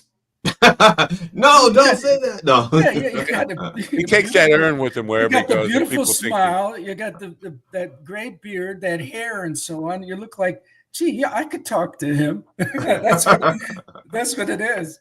But it's funny. My mother did not like this look. My mother thought there it is. Yes, there it is. We need a graphic. For the people on the radio right now, you write it down. 135.22 into the program. We have our first obligatory mention of GD's mother. Okay. Yeah, we need a graphic and an audio thing made. So every time he does, we need that because I'll send you a picture of my mother so you have the right graphic, Matt. There you go. Now we're talking production values on this program. Put a speed bubble that says slappity. But to answer your question, Matt, you were talking, and I diverted to GD talking about his face and everything. Yeah, it's true. People come to a counselor, obviously I'm advertising myself as a Christian counselor. Okay. So what do you think I'm going to talk about? Right. But yeah, they'll sit and they'll talk with you and they'll share everything because they don't really know you that well. You're not going to interfere with their life, or you're not going to tell, great stories and so on in front of their friends. So yeah, it just rolls right off the top. Is it? I know because we've already established that MJChanakapublishing.com is a family cottage business, right? Is that helpful to keeping the family as like cohesive and like working together? Is having all being in business together? Well, there again, it's. And just quickly, if I can say how we did this. So Jane and I was retired. We were retired about 15 years ago. And we were traveling all over, building our house, enjoying our grandchildren. We have 2 sons and we have 3 grandchildren. The oldest one's 20, the next one's 17, and then 14. We all kind of we live in the general area together, in the Myrtle Beach area, South Carolina. Okay. And, we were everything was beautiful and doing fine. So my mother-in-law, who's in her 90s, could not take care of herself anymore. So she came to live with us. We took her. So she's living with us, right? This was 5 years ago. Now, shortly after that, she became wheelchair bound and she has dementia. So we're 24/7 in the house over COVID, right? And we had all this retirement business going on, and all of a sudden we're stopped. We're living at home, taking care of my mother-in-law. So what we said was, Lord, help us through this, give us opportunity to be able to share whatever we need to do. And all of a sudden we started to think about these stories that we had when we were raising the children. And so we started to produce these books. Wow. And we produced one after the other. This was the first one, actually. Joel was the one who kind of prompted this. He said, "Lane, do you remember that cat that we used to have and so on, how he used to be a thief? And let's write a story about him." So we wrote this first book. And it was so fun, and it was just kind of, a new adventure. We knew nothing about publishing, nothing about ISBNs and how to get the book out and how to do it. And so I learned all that stuff, YouTube videos and talking with people and so on. Got into a little authors group here in Myrtle Beach area, and slowly started to learn and be able to, hire illustrators and talk to people from India and Pakistan and Serbia and so on who was doing these books. To make a long story short, the one book came and then the next and then the next and the next and so on. We got 12 of them, children's books. And lots of books. And it was fun. And we're meeting people. That's what we're on podcasts and so on, all over the place. And we're just having fun, meeting people, selling the books and all the rest. And Jane and I said, we will keep no profit. We'll give all the money away that we earn from this thing. That's it. This has been a wonderful blessing and just so much fun. So that's what we've been doing. Just having fun doing these things. We got into parenting, of course, because I work with counseling. And so the Survival Kit Part 1, Part 2, Part 3. Look at these pictures. Right. You think that umbrella is going to help this person? That's a tidal wave. Is it a name brand umbrella or is that a knockoff? Oh, no, that's a regular one of those golf umbrellas. I Okay, don't yeah, think that's I not don't gonna think help anybody me. says tidal wave anymore. I think it's tsunami. It's a And tsunami. here's a lady walking into a tornado. That's a little bit like parenting. Yeah. But so to make a long story short, then that's where we're at, and we're having just a lot of fun with it. And that's kind of how we accidentally got into publishing. And as far as the family's concerned, it brings us closer together. We share the books. The kids, grandchildren love to see them come out because their pictures and their stories are inside the books. And it's just been a fun thing to do. Now, did Patches ever learn the error of his ways that crime doesn't pay? Is there a Oh, moral yeah. at the end of the story where Patches Yeah. has to like? I remember a song about the Yeah. cat. The Patches, I'm depending on your cat. Yeah, Be the family too. to bring us this and that, so we don't have to pay for it. He was bringing these things to us from the neighborhood to become part of the family. Wow. Yeah, in other words, he was trying to be That my sock, adopted. because I thought when I went to the laundry, I there was only one sock, and I think that your cat stole it. Well, there's the one he's got for you, Matt. But yeah, he was bringing them and dropping them, at the house, and he would stay around and so on. And then the next day he'd bring something else and drop it, near the door. Yeah. So it's funny, animals are kind of neat. We've always had them and so on. We actually lived kind of in Pennsylvania. We were like surrounded with 10,000 acres and lived with 1 acre right there. And we were like homesteading. We did our own food and grew our own, had a garden and an orchard and had animals and all the rest. And so I kind of did a little house on the prairie there for quite a while. So we were very interested in animals. They were part of our lives. I want to let people know on your website now, if we go to mjchinakapublishing.com, right up front, you get now I'm going to probably mispronounce this, My Horry News presents Cyber Warriors, a storybook adventure. Enter Codex Haven. Now, this is a free ebook, right? A flip book. Exactly. We started a series called Cyber Warriors. And it's what it is it's a book to teach kids and parents about cyber safety. Because they're using those cell phones and so on, the predators all around, and various things happen. Using the cell phone, as you well know. Yeah. And so we're giving that away free. All right. So very good. Now people can go take advantage of that. Now, what is there an age like? I don't know, limit, like an age range. Range. Yes. Thank you. Yeah. Well, again, parents, young kids in elementary school using cell phones, and all the way up to middle school. And I think you get a cell phone at birth these days, don't you? The minute they slap you on the No, butt, 6 months old. I think by law, once you get a social security number, you get a cell phone. It seems like it. Everyone's carrying them. I'm not happy about that, but we'll move on. At some point, the social security number will be your cell phone number because the information is already out there. So they might as well just make it simple. Give us one number to remember. The D in GD stands for Doge, by the way. That's not how it's pronounced in my house, but okay. Doge. Dogie. Yeah. Do you do audiobooks for all the books that you publish? 3 of them have audiobooks, yeah, and we're in the process of putting the rest on audio. That's correct, yeah. Now who does the voicing? Yeah, well, the first 3 I did it in a closet in a house. That was kind of fun. Come out of the closet, Dr. John. Come out of the closet. Yeah, we come out of the closet. But I think we're going to use 11 labs. They have AI voices now. They're unbelievable. And I see that you have to be careful with the AI voices because they don't pronounce words very well. Oh, have you ever seen 11 labs, GD? No, I just know as a general rule of thumb, AI. It's amazing though, because they are now accepting on Spotify and also on Findaway Voices, anything that audio books with AI done by 11 Labs. I mean, it's amazing. 11 Labs is fantastic. So we're gonna play with that a little bit. And then we're also 11 labs, 11, like the number. Yeah, it's the word 11. Yes, spelled out. 11 labs. And check it out, and you can play it.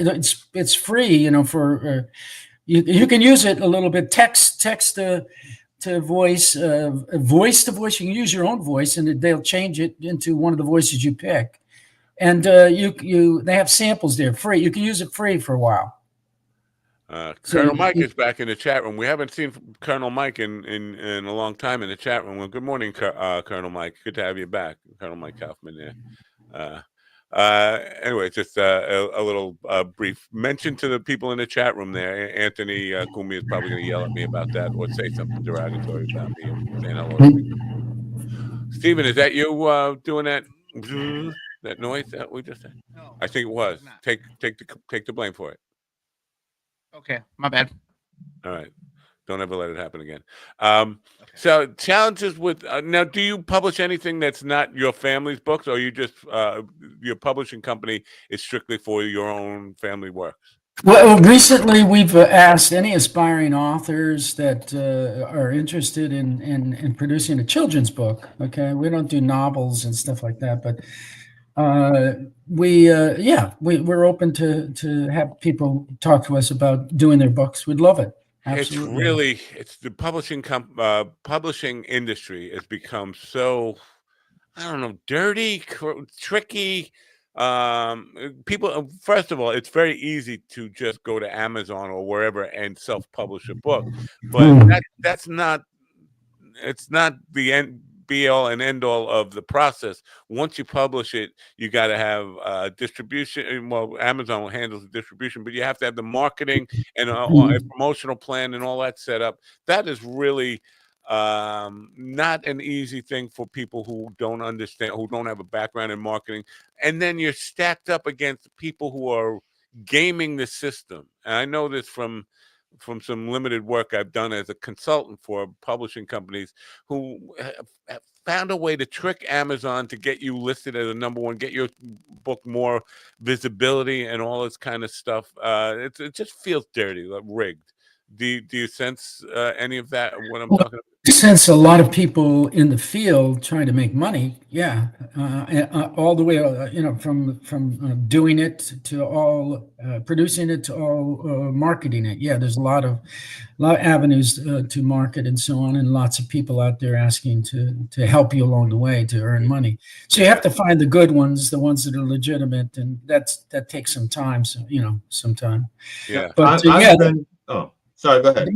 The marketing is the trickiest part. If you have a certain kind of brand and something that you want out there, to find the right public, the right group to be able to buy, whatever you're selling. So that's always good. So you need legitimate people and that are good to do that. I'm always trying to encourage people, not necessarily, this isn't like reinventing the wheel or coming up with anything new, but sort of think out of the box. So doing these podcasts is a way to tell people about the book, but I don't think there's any kind of substitute for and you probably have some inroads to this for your own company, is getting into like elementary school libraries in that sense, but also public libraries. I think that gets overlooked by a lot of people. Do you are your books in schools and stuff? In schools, no. It's funny. I worked in the schools for 42 years, and right in this neighborhood that we're living in 25 years. So I do know people in the schools, and I've made gifts of the books to the people in the schools. But we have not pushed. But the point we're at right now is where we're trying to let the public, especially our town area, that's why the free giveaway, that we're here, we're available, we do these kinds of books. If you'd like them, let us know. We're also doing, I have the Power Parenting. This is one's come out in September, maybe end of summer, and so it's called Power Parenting. And what this is a combination of the first 3 books that I showed you. And by the way, this would be a free gift for all your listeners, anyone who wants to. I can send this to you, and you can distribute it however you want. All right, so the first 3 books, what we did was take those first 3 books, put it into this at one book. It's not published yet. And then also we're making a course to go along with it called Power Parenting. And it's going to have a workbook and it's going to be a course on Kajabi. Wow. So what we're trying to do is lay a nice foundation of, these are the kinds of things we do. Wholesome children's books that teach ethical and moral values that are really nice looking, beautifully illustrated. And we also do parenting things. So if you're interested in parenting books, this is an option. Yeah. It's good. I'm glad that you did this, because every time we have self-help people on and people talk about mental illness, it always comes back to parenting, and a lot of people blaming their parents for how they're screwed up mentally and whatever. And I keep coming back. There's no manual for parenting. Nobody has a how-to book. Now there is. Now there is. You got what about now? You're discounting Dr. Spock's books. Dr. Spock, yeah. Actually, when we were raising our children, we did check in on Dr. Spock. There is materials out there. There are materials out there that are helpful.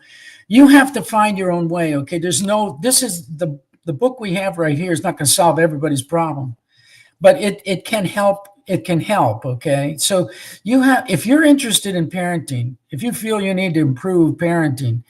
I don't know if you guys have children, but not legally.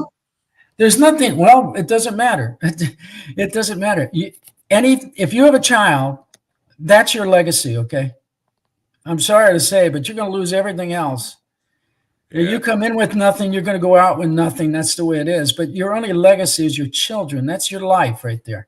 So, if you want to see how you're doing, look at your children. And if you really want to see how you're doing, look at your grandchildren. All right. Yeah, so if you don't have any of those, you're not doing. You're alone. You're alone, buddy. Yes. You're alone. And so what I'm trying to say to you is simply that family, is so important, and your children are your legacy. That is what you're going to leave the world. All right. And they're going to have children. And so it's very, very important. It was it was neat. My father is a good example. My father, his life was just terrible.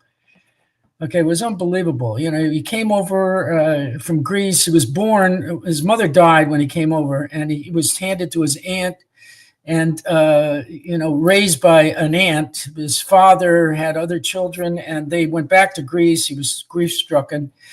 And he was tossed around by family members and finally got to an uncle when he was about 12 years old, being raised by him.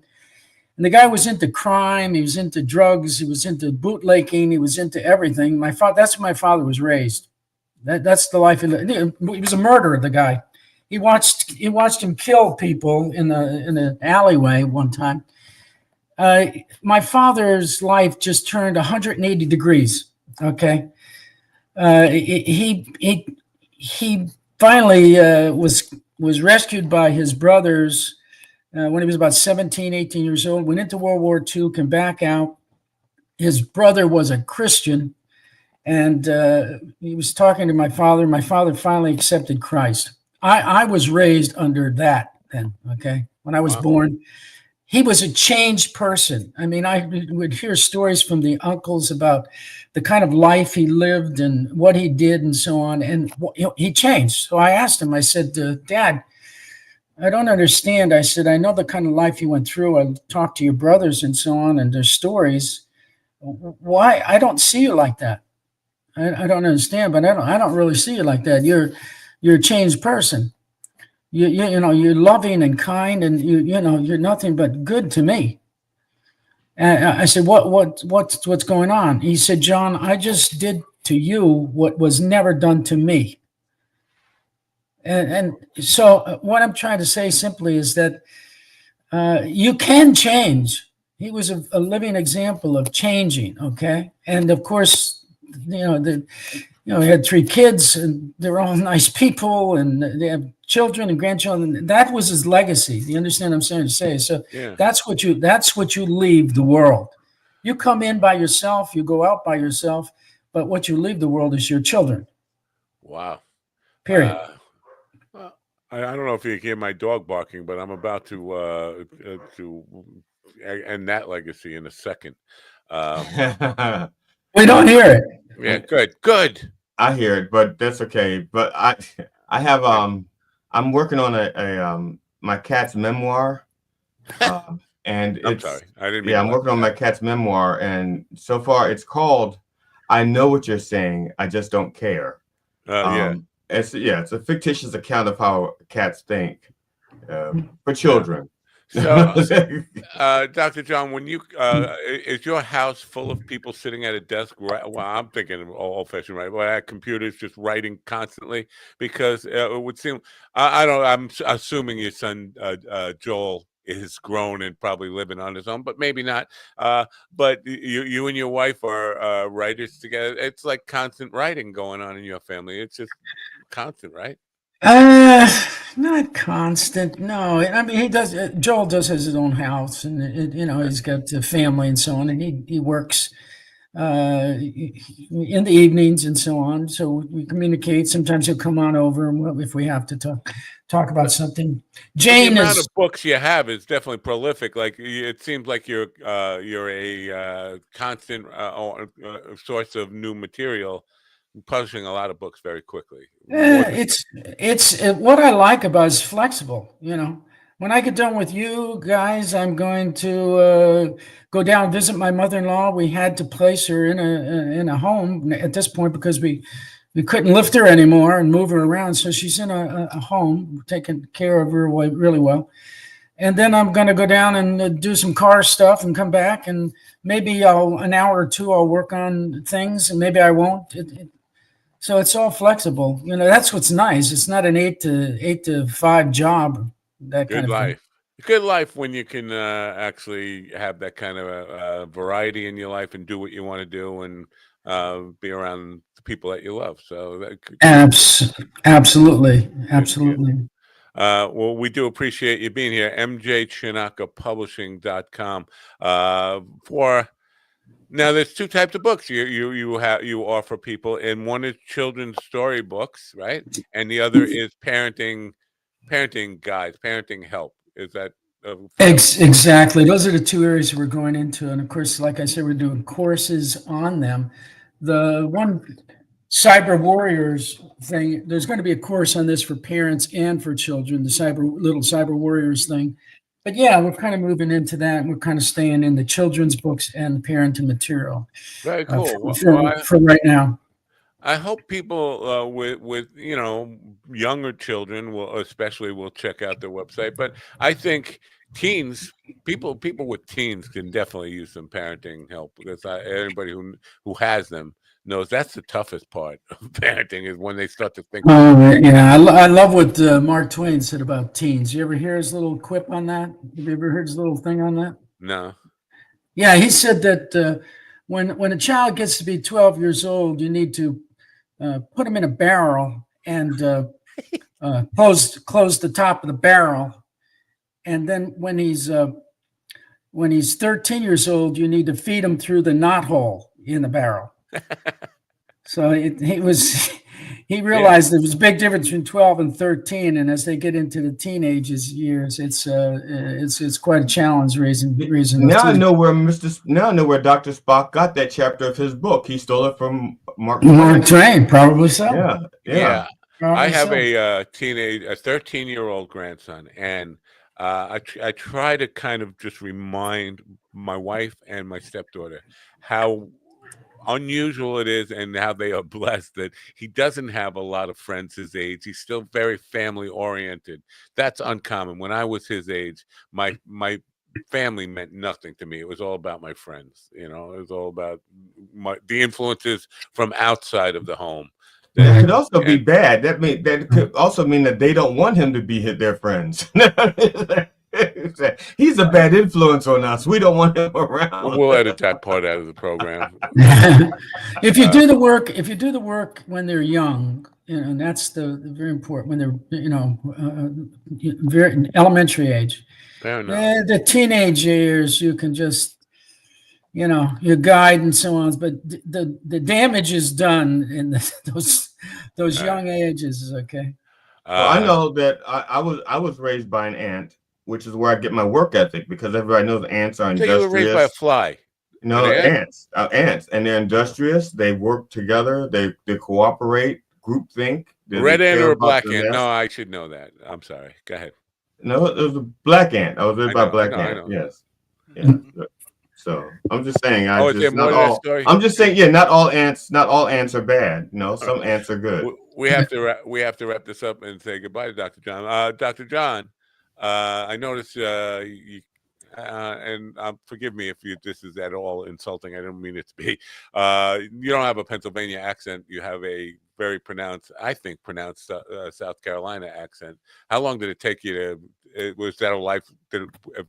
Had you have to work on that, or did it just? It probably comes just from being around people who speak like that. But yeah, we've been here for 35 years in South Carolina. It's I would pick it up in 35 minutes. Everywhere I go, if I end up speaking like the people around me, I don't know. Do you ever notice that happens? Yeah. And you're starting to talk like the people that are right next to you. There's something. I had to apologize to some people. We were at a club and we were sharing tables. It was a comedy club. We were sharing a table, and a couple came in, and they were Chinese, and they still had the Chinese accents. And as soon as they introduced themselves, I said to them, I said, "I want to apologize to you now. Within a half an hour, I'm going to be talking just like you. I am not mocking you. I cannot help myself." Yeah, I'm afraid I'm going to start talking like Dr. John by the end of the day here. I don't know what you mean. I was a little over the top there, Stephen. Apologize for that. Thank you, guys. I appreciate it. Hey, listen, where I grew up, the accents were even worse. I grew up in Southern Alabama, so. Okay, yeah. The accents were worse, and so were the nouns and verbs that they used. I think it has to do with just because you want to be friendly, you want to be part of the group or something like that. You figure, so if I talk like them, they'll accept me or something. I don't know. Right. Once again, the URL you want to go to is mjchinakapublishing.com. I almost said Dr. John Chinaka. No, it's all right. Appreciate it. And again, we're going to send that to you free, okay, Matt? So you distribute it the way you want, all right? Wonderful. Thank you for being here, and have a great day, and enjoy your daylight savings. Oh boy. Appreciate you guys. Thank you, Steve, GD. Appreciate you. Bye. Yes, sir. Dr. John Chinaka, folks. mjchinakapublishing.com. He was on the right show and at the right time. He was on, Now, did Dr. John have anything? I can't think of another song that he had. Iko, I nay. Which one? Oh, Iko, I nay. Your grandma and my grandma were drinking. The bar, Iko, I nay. Yeah. Yeah. That wasn't his. That's a traditional. Yeah. That's like a traditional church hymnal. Yeah. All right, I could take that out of there. Long Island was burning this weekend. Did you know that? I read last week that there was wildfires in New York. Now they suspect arson. Wildfires? No, the east end of Long Island was on fire pretty thoroughly, and you could see it from Connecticut. I mean, basically, there's one real road that goes from the part of Long Island that you guys saw to Montauk, and that's Montauk Highway and Sunrise Highway, and that closed down. I mean, burning across it. Basically, if you lived down where the rich people live, you were stuck there. I think that it's pretty much contained right now, but it's not out. We had in 1995, it burnt for 3 months. The Pine Barrens. Yeah, it was rough. So there's a town in called Hell, Pennsylvania. And they've had a fire burning underground for decades. There's a couple of hells in the United States. The one in Pennsylvania. I think there's one in Texas too, and there's several. There's also one in Michigan. Yeah. But I think, to my knowledge, there's only one Mianus, and that's in Connecticut. Mianus, Connecticut.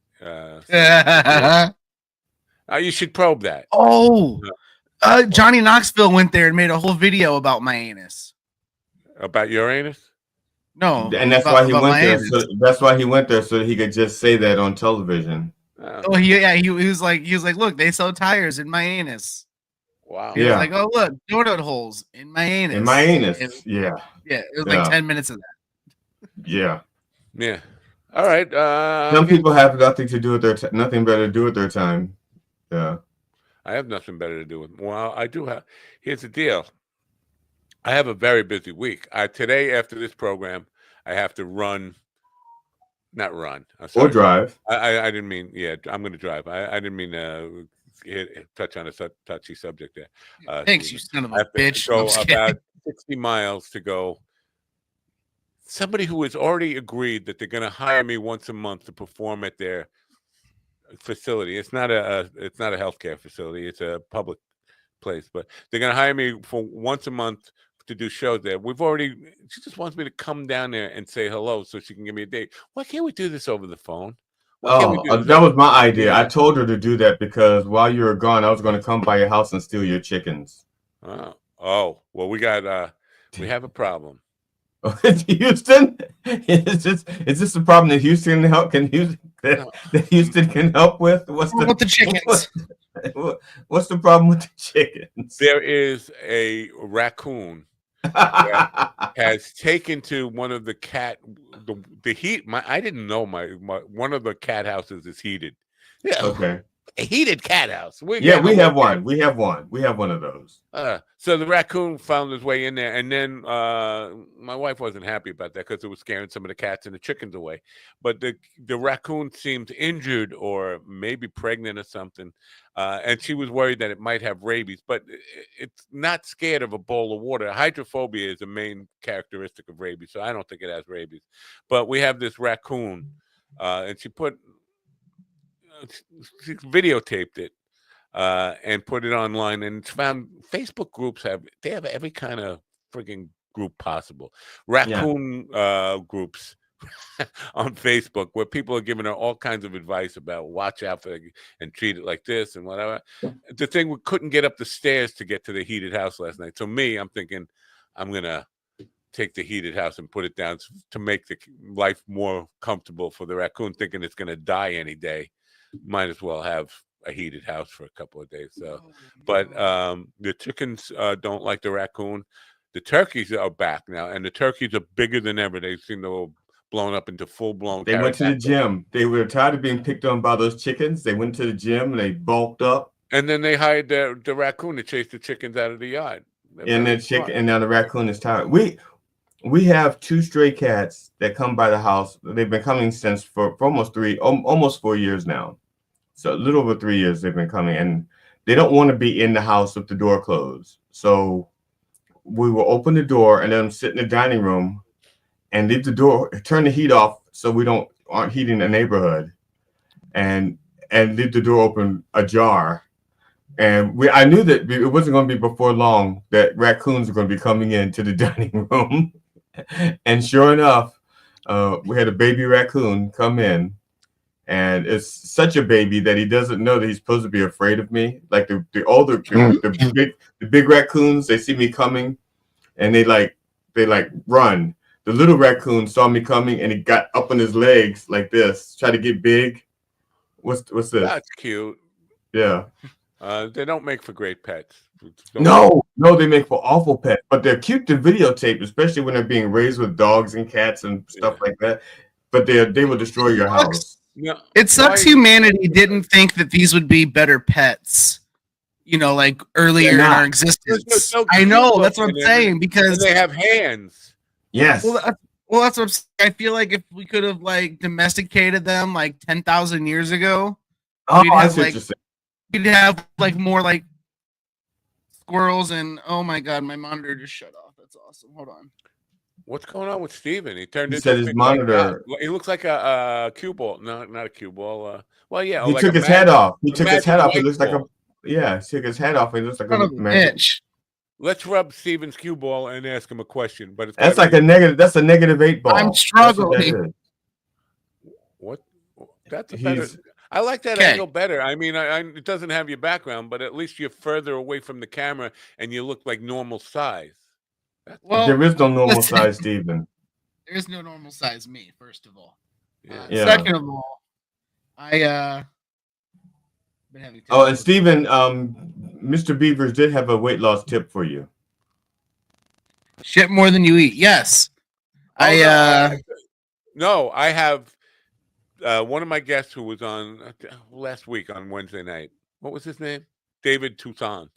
Iodine, a drop of iodine in your whatever you drink or eat or whatever. 1 drop of iodine. He said it makes a difference. There's one woman who tried for 30 years, could not lose a single pound. She started on his drop of iodine stuff. She lost 40 pounds in 3 months. Now, is this regular iodine or just because, or just like what program? He just says iodine. So I mean, I don't. Why there are more than one kind of iodine? Apparently, I think there's. Google that stuff, people. Yeah. Google iodine. Yeah, I don't know. Like I said, I've had no appetite for almost a month now, so I'm having to be. I only eat maybe once a day, if that. But when you do, it's one huge cock. Not even that. Like yesterday, I had a cupcake at 2 p.m. That's what I ate yesterday. Well, if the iodine doesn't work, here's something that will definitely help you lose weight. Drink a gallon of bleach. Okay. I thought that was the cure to COVID. I'm sorry. I take that back because that's going to get me banned. That was a joke. It was a bad joke. It wasn't funny. It missed the mark. I'm sorry, YouTube. I'm sorry, Rumble. I'm sorry, Twitch. I'm sorry, Twitter. I'm sorry, everybody. I did not mean ban. Yeah. I guess that's it for the show, isn't it? Is that the? Oh, I was going on through my week. So tomorrow I have a travel 80 miles for a facility show, and then Thursday. I'm not even sure about this yet. I have to check on this. I think I have a virtual paint party. This is weird. Like 15 people online doing, the paint parties I do, but it's got to be because you can't, look at their paintings and give them advice or any of that kind of stuff. And they haven't even sent me the painting that they'd want to do yet. But this is the first one online. I tried to do a black canvas on Saturday night. It was a disaster. I spent the whole show just apologizing for not being able to see the black Your canvas. definition of disaster, mind-boggling, because the end result was fabulous. But you can't see it while I'm doing the show. I mean, I'm painting stuff, and it. I know what you're saying. I watched for about 45 minutes and watched you struggle with the lighting. Yeah. I don't know. I don't understand because Bob Ross has done black canvases all the time and doesn't come across. You need a soft white. You need a soft white light to go over the top. Something I have that's soft white lights all over, soft boxes everywhere in this room. This is soft white. Have you tried? Have you tried getting space for rent? You could put your ad here. Have you tried putting just a white sheet above where you paint just to reflect the light down? That's what the soft boxes are. It's all diffused. That's what a soft box is. I know it's all diffused, but I didn't know if you maybe tried like additional diffusing, just because it looks diffused up the wazoo. I have more diffusion in this room than they. Because I watched your show and it really did look like you just had like a fluorescent light bulb above it. Is what it looked like. Fluorescents are naturally diffused. That would be good. Maybe I'll try a fluorescent light. To answer your question, Matt, the question about the iodine, yeah. There are basically 2 types of iodine, and those are broken down into 7 types. Will one kill you? If you use it incorrectly, because the 2 types are, one type is you can ingest, the other type is topical. Ingest. And so the topical one, I'm assuming since it's topical, you're not supposed to ingest it. Yeah, iodine isn't made for consumption, is it? Or I thought it was like you put it on cuts or something. Maybe I'm wrong. Well, that's what I'm saying. There's 2 different types. Apparently potassium iodide, which is an iodine, is, well, they say also they're watered down. Whichever you use when you use, they're both watered down. So if I were a good host, I would have asked Daniel Toussaint Tucson to kind of elaborate on the kind of iodine that people should be using. That they just can't just chug. He said a drop anyway. But. Right, that's why I asked. And the other thing, because I was thinking of a radioiodine isotope, and I don't think you can probably get your hands on that. Fancy words. Well, you know, any word can be fancy if you're willing to make it up. You know, that's ejaculatory. See, them $3 Alabama words. Whoa. Actuarially, better than a $2 family member date. I swear to God, Randy, I'll tell you to your face. Somebody in comedy Facebook, one of the comedy groups, said he was embarrassed to find out he had been using a word wrong on stage, and somebody in the audience pointed that out. You know, Norm Crosby made a career of that. You can actually work that to your advantage if you're aware of it. You could probably do that all day long. I do that quite a bit. If I know people know the actual meaning, I will misuse a word on purpose, right? But not as the punchline, but just to move the story along. What do we got happening tomorrow? Well, tomorrow, Ben Crockett. Ben Crockett. Yeah. Is that Davy Crockett's grandson, or is that Betty Crockett? That's Betty Crocker. Never mind. Ben Crockett, I believe he was at the Alamo, wasn't he? And which one? No, was that Tubbs? Was that Dave? Was that Crockett and Tubbs, or Crocker and Tubbs, or was that Cracker? Crockett. Cracker and Tubbs. I think it was Crockett, right? I don't know. Now you got me confused. It's not hard to do to get me confused, but yeah. So we have a full week, but it's mostly authors. I don't think we have any comedians on or anything. I thought Thursday. I thought Thursday or Wednesday you have Jason Stewart. Jason Stewart, and he's an actor comedian. My God, he has over 250 IMDb credits. Yeah, a lot. Have you seen his trailer? Which one? Well, on his website, he has his like reel. It's yeah, a lot of kissing. What is Zelensky? I'll say it depends, because he has one trailer on there, or one of his trailers shows like a range, you know, like he's a plantation owner and he's I think a black cop or something. Now, do you know him personally? I mean, how did we get him?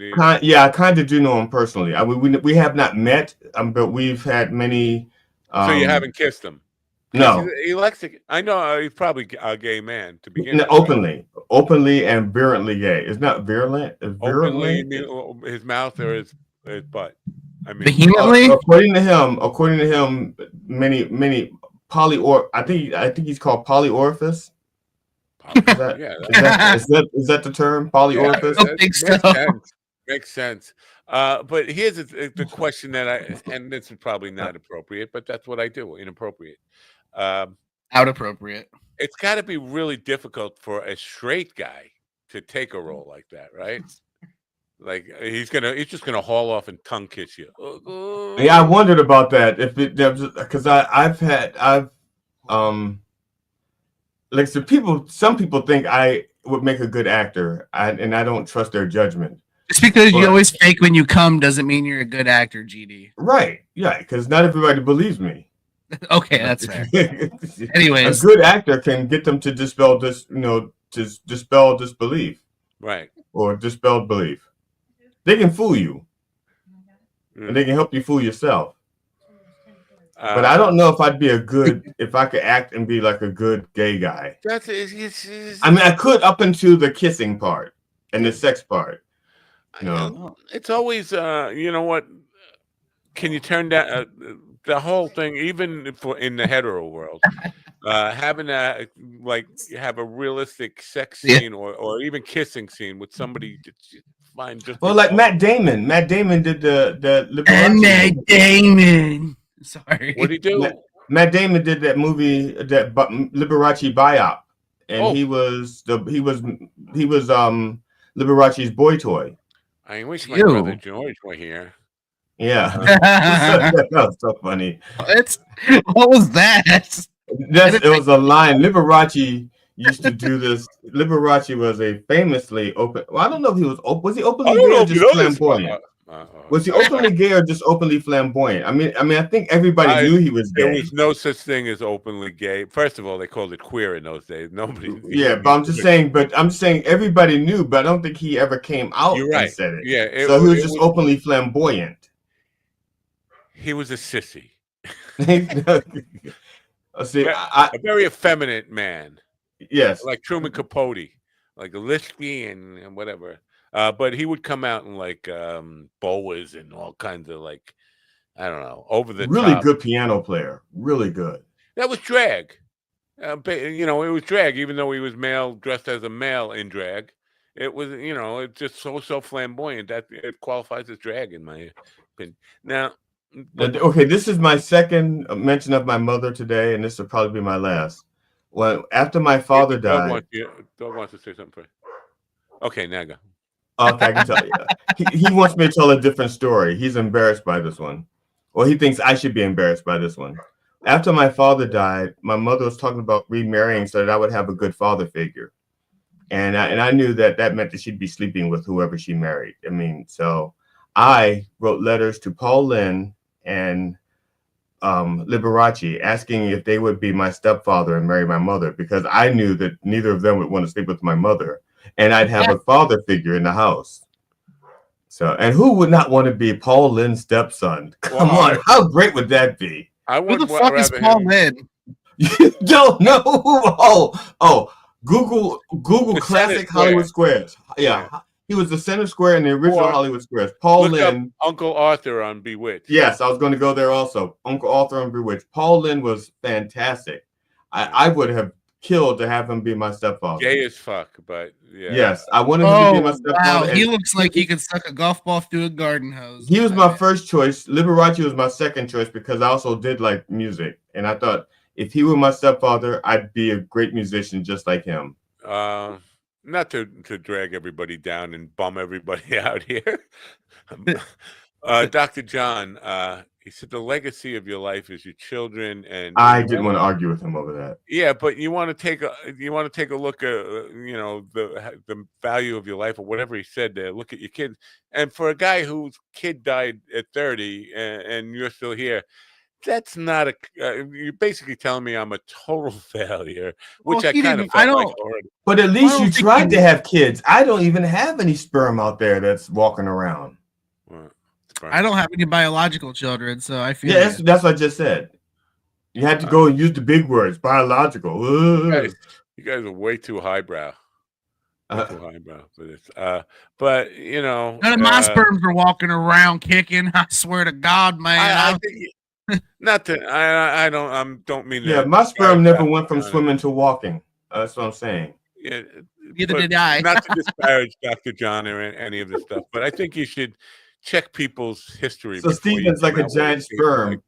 It's like I posted on Facebook today. I don't know if you know this or not, but you're a total failure. Your life is worthless and meaningless. Your legacy is a sucking idiot. I didn't know this about me, but I just found out I'm a total failure. Well, that's some Christian thinking, though. Like you must produce seed. You must. Be fruitful and multiply. Yeah. Like you gotta learn mic technique. You're either too loud or not loud enough. Too loud or not loud enough. I'm sorry. I'm at a different angle now, so I'm talking into the mic different.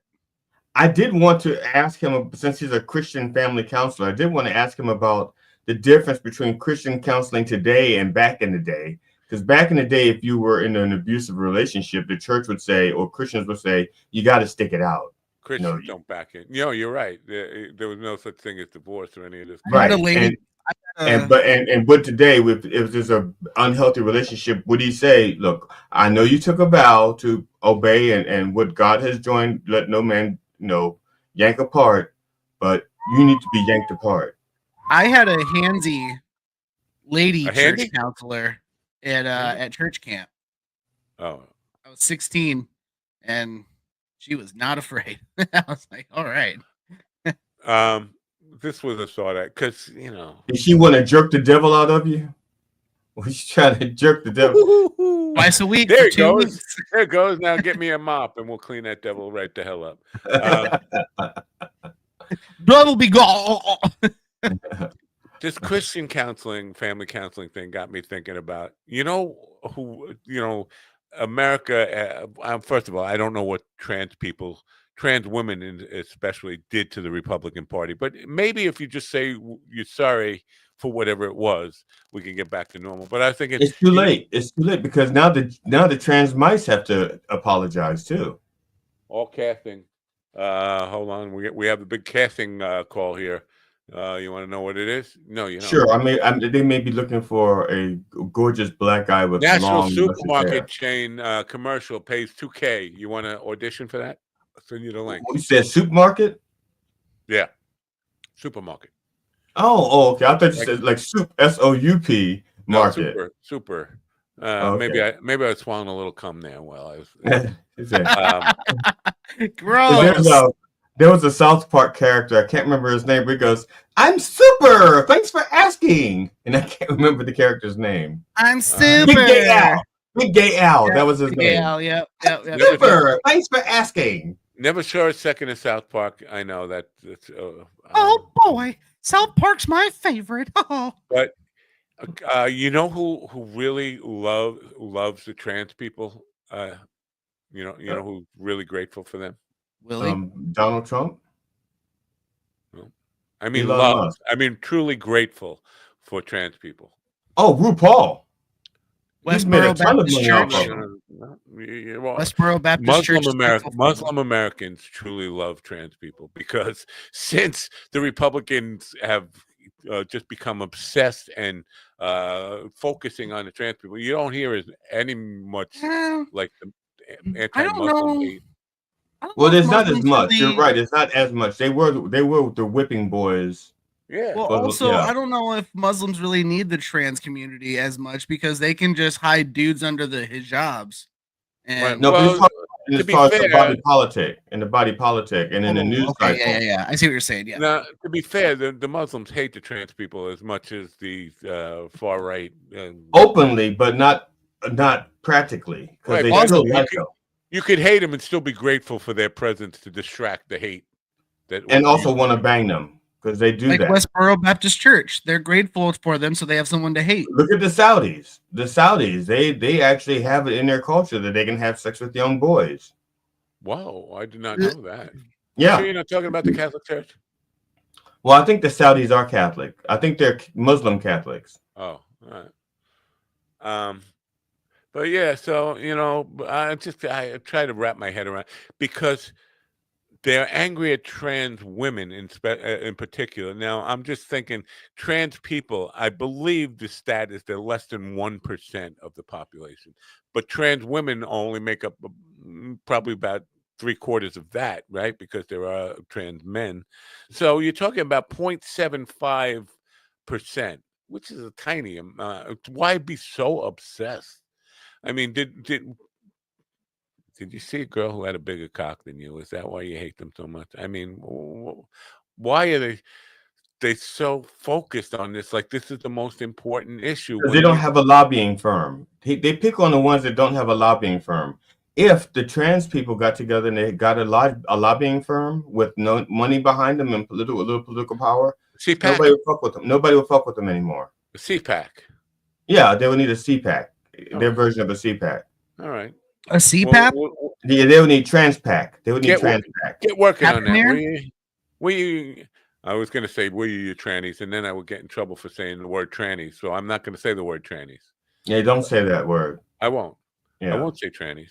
Yeah, it would get you. Yeah. You know, a local car shop in the town I used to live in, had to stop using. Was that a Beatles song? In the town where I was born, I don't know Beatles. I'm not 90, but there was their commercial was if your tranny is dead, just call Fred.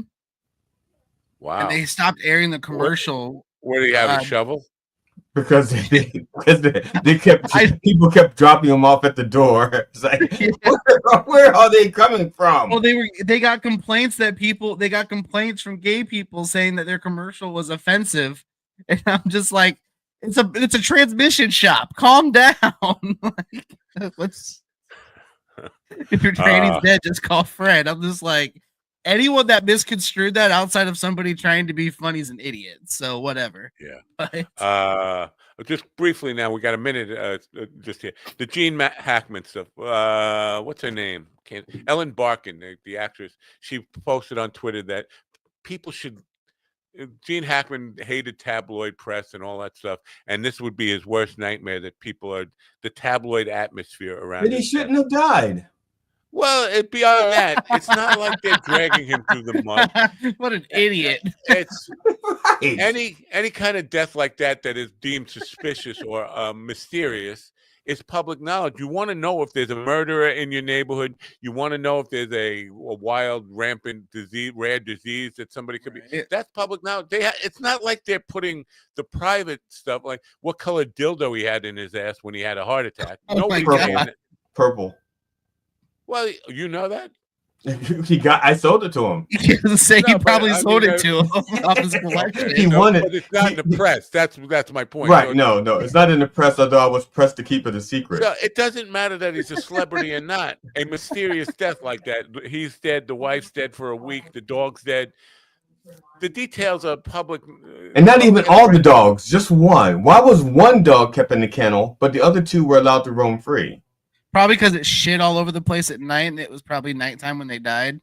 Well, see, they died, and they say they suspect the dog died from dehydration and starvation because it was locked in the kennel for a week while it was like, wow. No shit, right? But my thing is, why didn't the other two dogs bring that dog food? Why didn't they? If they could come and go, why didn't they bring food? Not all dogs are smart, man. More food for us. Why didn't they eat?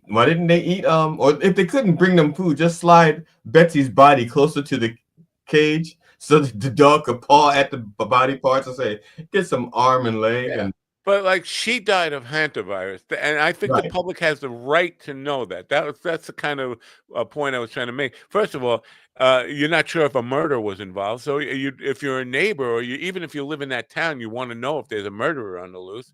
But especially if there's a rare rodent-borne disease, you want to know about it. This is fair game for the public to know about that.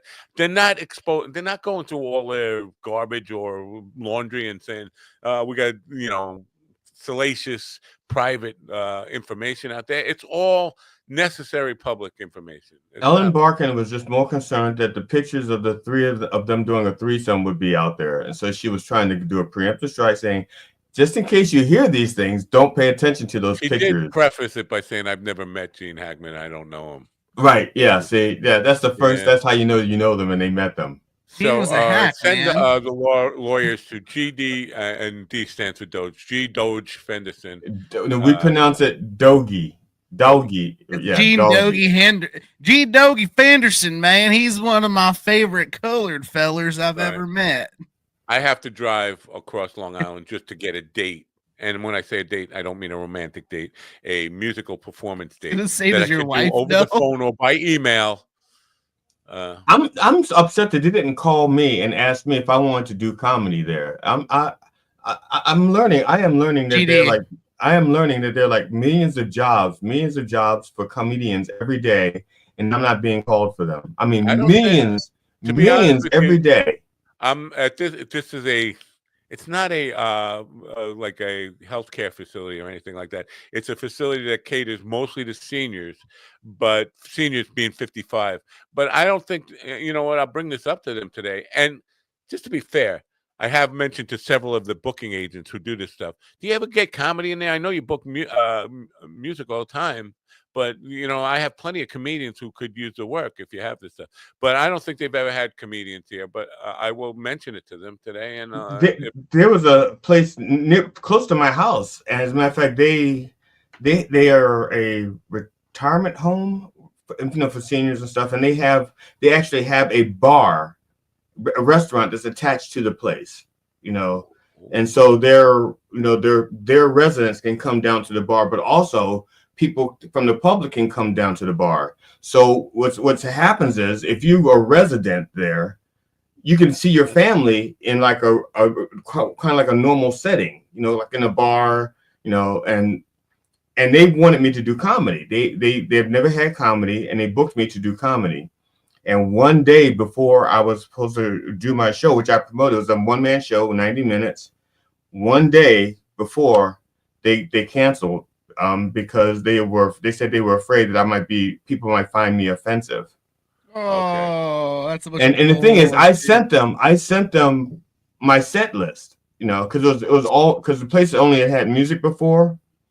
I was going to just do 90 minutes of song parodies, and I sent them the song list. Of course, I mean, each song has like an introduction. I don't just start playing the song without it kind of. But they were afraid that I would insult people, and I was like, I'm sorry, then I can't. I don't, I can't guarantee you're not going to be offended, because I don't know what offends people. I just know what, I know what I'm allowed to say. I just don't know what I can't say. Yeah, maybe these actuary. You could say actuarially, but maybe actuarially they're just maybe they're trying to bring you in, Matt, because they're profiling. They want to make sure you're not like a fragile old man, and they want to make sure. No, she knows me very well. She's followed the Rockin' 45 for 25 years while I played with them. She knows me very well, and I did. Also, she wants to make sure you're not one of the Nazi 45s. No, no, she knows that too, because I'm getting to that. This is the point I'm going to make here. She said to me, "We end every show with God bless America. Absolutely no politics, especially about that orange piece of shit son of a bitch." Okay. I like that. Which one would that be? No politics, especially about that orange piece of shit or whatever. But I don't. which one's the orange piece of shit? I don't know which one that is. I don't think there's only one. I just hope somebody watching this will grab a picture of the Rockin' 45s and just change the name to Nazi 45s, put them in brown uniforms. And no, believe me, even when I was in the Rockin' 45s, back when we went to war with Iraq, I took a picture of the band, and I'm not in the picture, but I put them all in like Muslim garb, and I called them the Iraqin 45s. Now, whose idea was it to name it the Rockin' 45s? Here's the deal. That means it was Matt. The band, no, I named the band Carlos Allende Trio, and it was 4 pieces at the time. It was I named it the Carlos Allende Trio, even though it was a 4-piece. The reason I did that is because I wanted to confuse people. I want, like, what's with the name? It's trio, but there's 4 of you guys, and like, we're really bad at math or whatever. But so I left the band in 2008 because of I've told that story before. Nazi party, yeah. But so when I left the band, I took the name with me and started performing under that name, CA3, Carlos Allende Trio, and they had to change the name. And Mikey and Bill came up with that name. It's just like the goofiest name. I always hated the name, the Rockin' 45. It's just like, it's the 45s because most of their covers were 45s, or well, at the time we were doing lots of songs that they we were knew all 45 years old. singles, 45 RPMs. But then, like 2 years after they started calling themselves the Rockin' 45, a huge tribute band called 45 RPM hit the scene in Long Island, and they were more well-known. They had more publicity power and all this kind of stuff. They had a huge following, and people started mixing up the bands all the time, Rockin' 45s and 45 RPM. The logo was the same. There was some lawsuit stuff going on over copyright infringement and all that stuff. It was just a stupid name, the Rockin' 45. Does that mean we'd get sued if you made a Nazi 45 t-shirt and then put an armband on the sleeve that had the logo on it? That make it look like a record disc, but instead of having it like with the 3 things, it would be like the 4 things on the record disc. The problem is insert. All the merchandise outlets will not accept. I had a Nazi thing which for Trump, and any kind of mention of Nazis will get rejected and they won't put it in. So yeah, you'd have to do it yourself. You'd have to handle No, send it to Kanye. He'll produce it. He'll sell it for $150. No, that's what I'm saying. He's taking up on the printing and distribution all himself. I don't have the for what I would probably sell like 3 shirts and spend like $4,000 just to get the thing started. It just doesn't make any What sense. about, can we sell like just a mustache? Just a little mustache part? Probably. That would probably fly. What if we sell some Groucho glasses, but the mustache is trimmed? Yeah, the mustache is just a Nazi mustache. So it'd be like the glasses, the nose, and the Nazi mustache. We call them Adolfs. So anyway, I just got the thing. I don't have to travel now because she's got some issues. So I'll be there tomorrow or something on the way home. Blah blah blah blah. Whatever. So I'm cool. Hey, she was listening to the show. No, she was listening to the show. She would just have cancel that date. Basically, you just said that I said no politics, and especially about that, and don't say that. But you didn't say her name, so nobody knows that was Jessica Parker. Right. If nobody knows that was Liz. Now I would feel really awful if I just made up that name and it really was her name, because I've done that before. I did a thing. I made up a name. I'm sorry. The Reverend I was working on a bit, and it was like the Reverend used to get these letters. I used to write these letters for the Reverend to read, and one of the names of the people was a name, blah blah blah. And so he had her name. He used her name a few times, and then about 3 weeks later, he actually met somebody with that exact same name. And yeah, it was like, and they said, "Were you mentioning me?" I was like, "No." Kind of reminds me of the time I met a guy named Richard Zucker, but his card said Dick Zucker. I was like, I call people that all the time. There's this young lady that I've kind of been chit-chatting with, and she was like, "Yeah, my sister's name is Jessica, but I know that can be triggering for you, so you can call her Deborah." And I was like, "That's so sweet of you." All right, I guess it's time to get out of here. We're way over time. Overtime.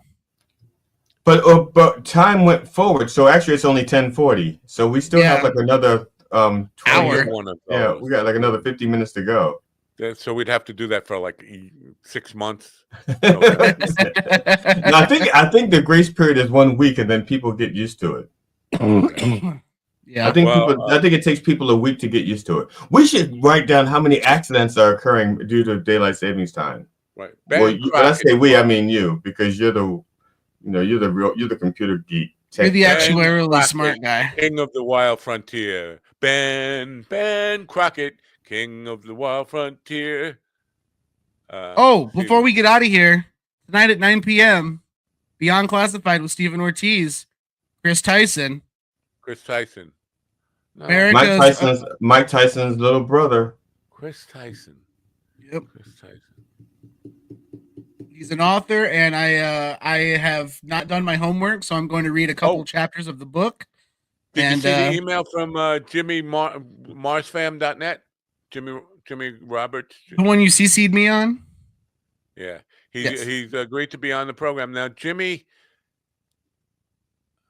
hacks into the NASA databases somehow. And he pulls up beyond classified information straight from the NASA database to share.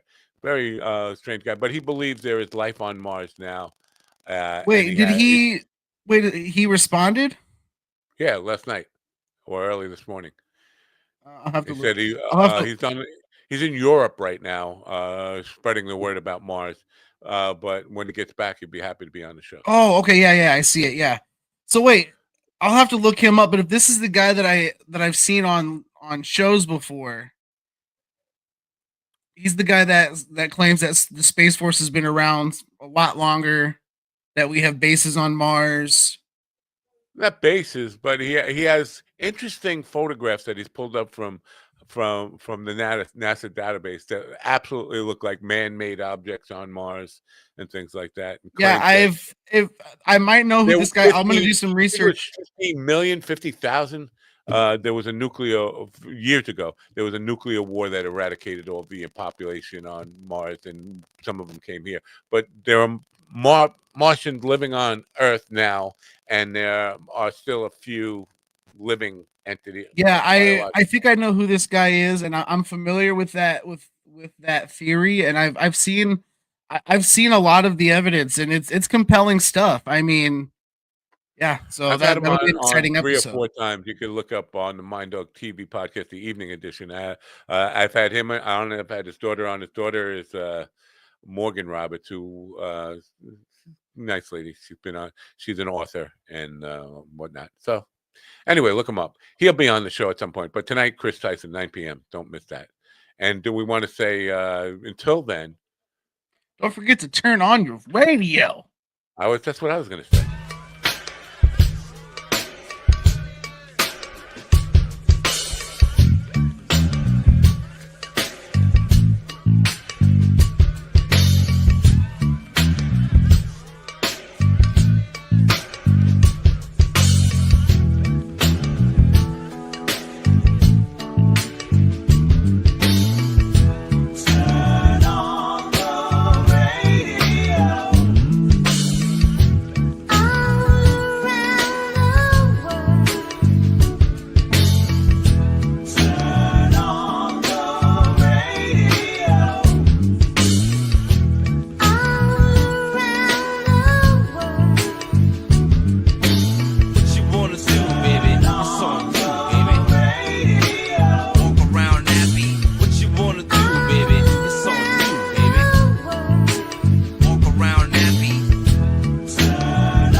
listen to me now.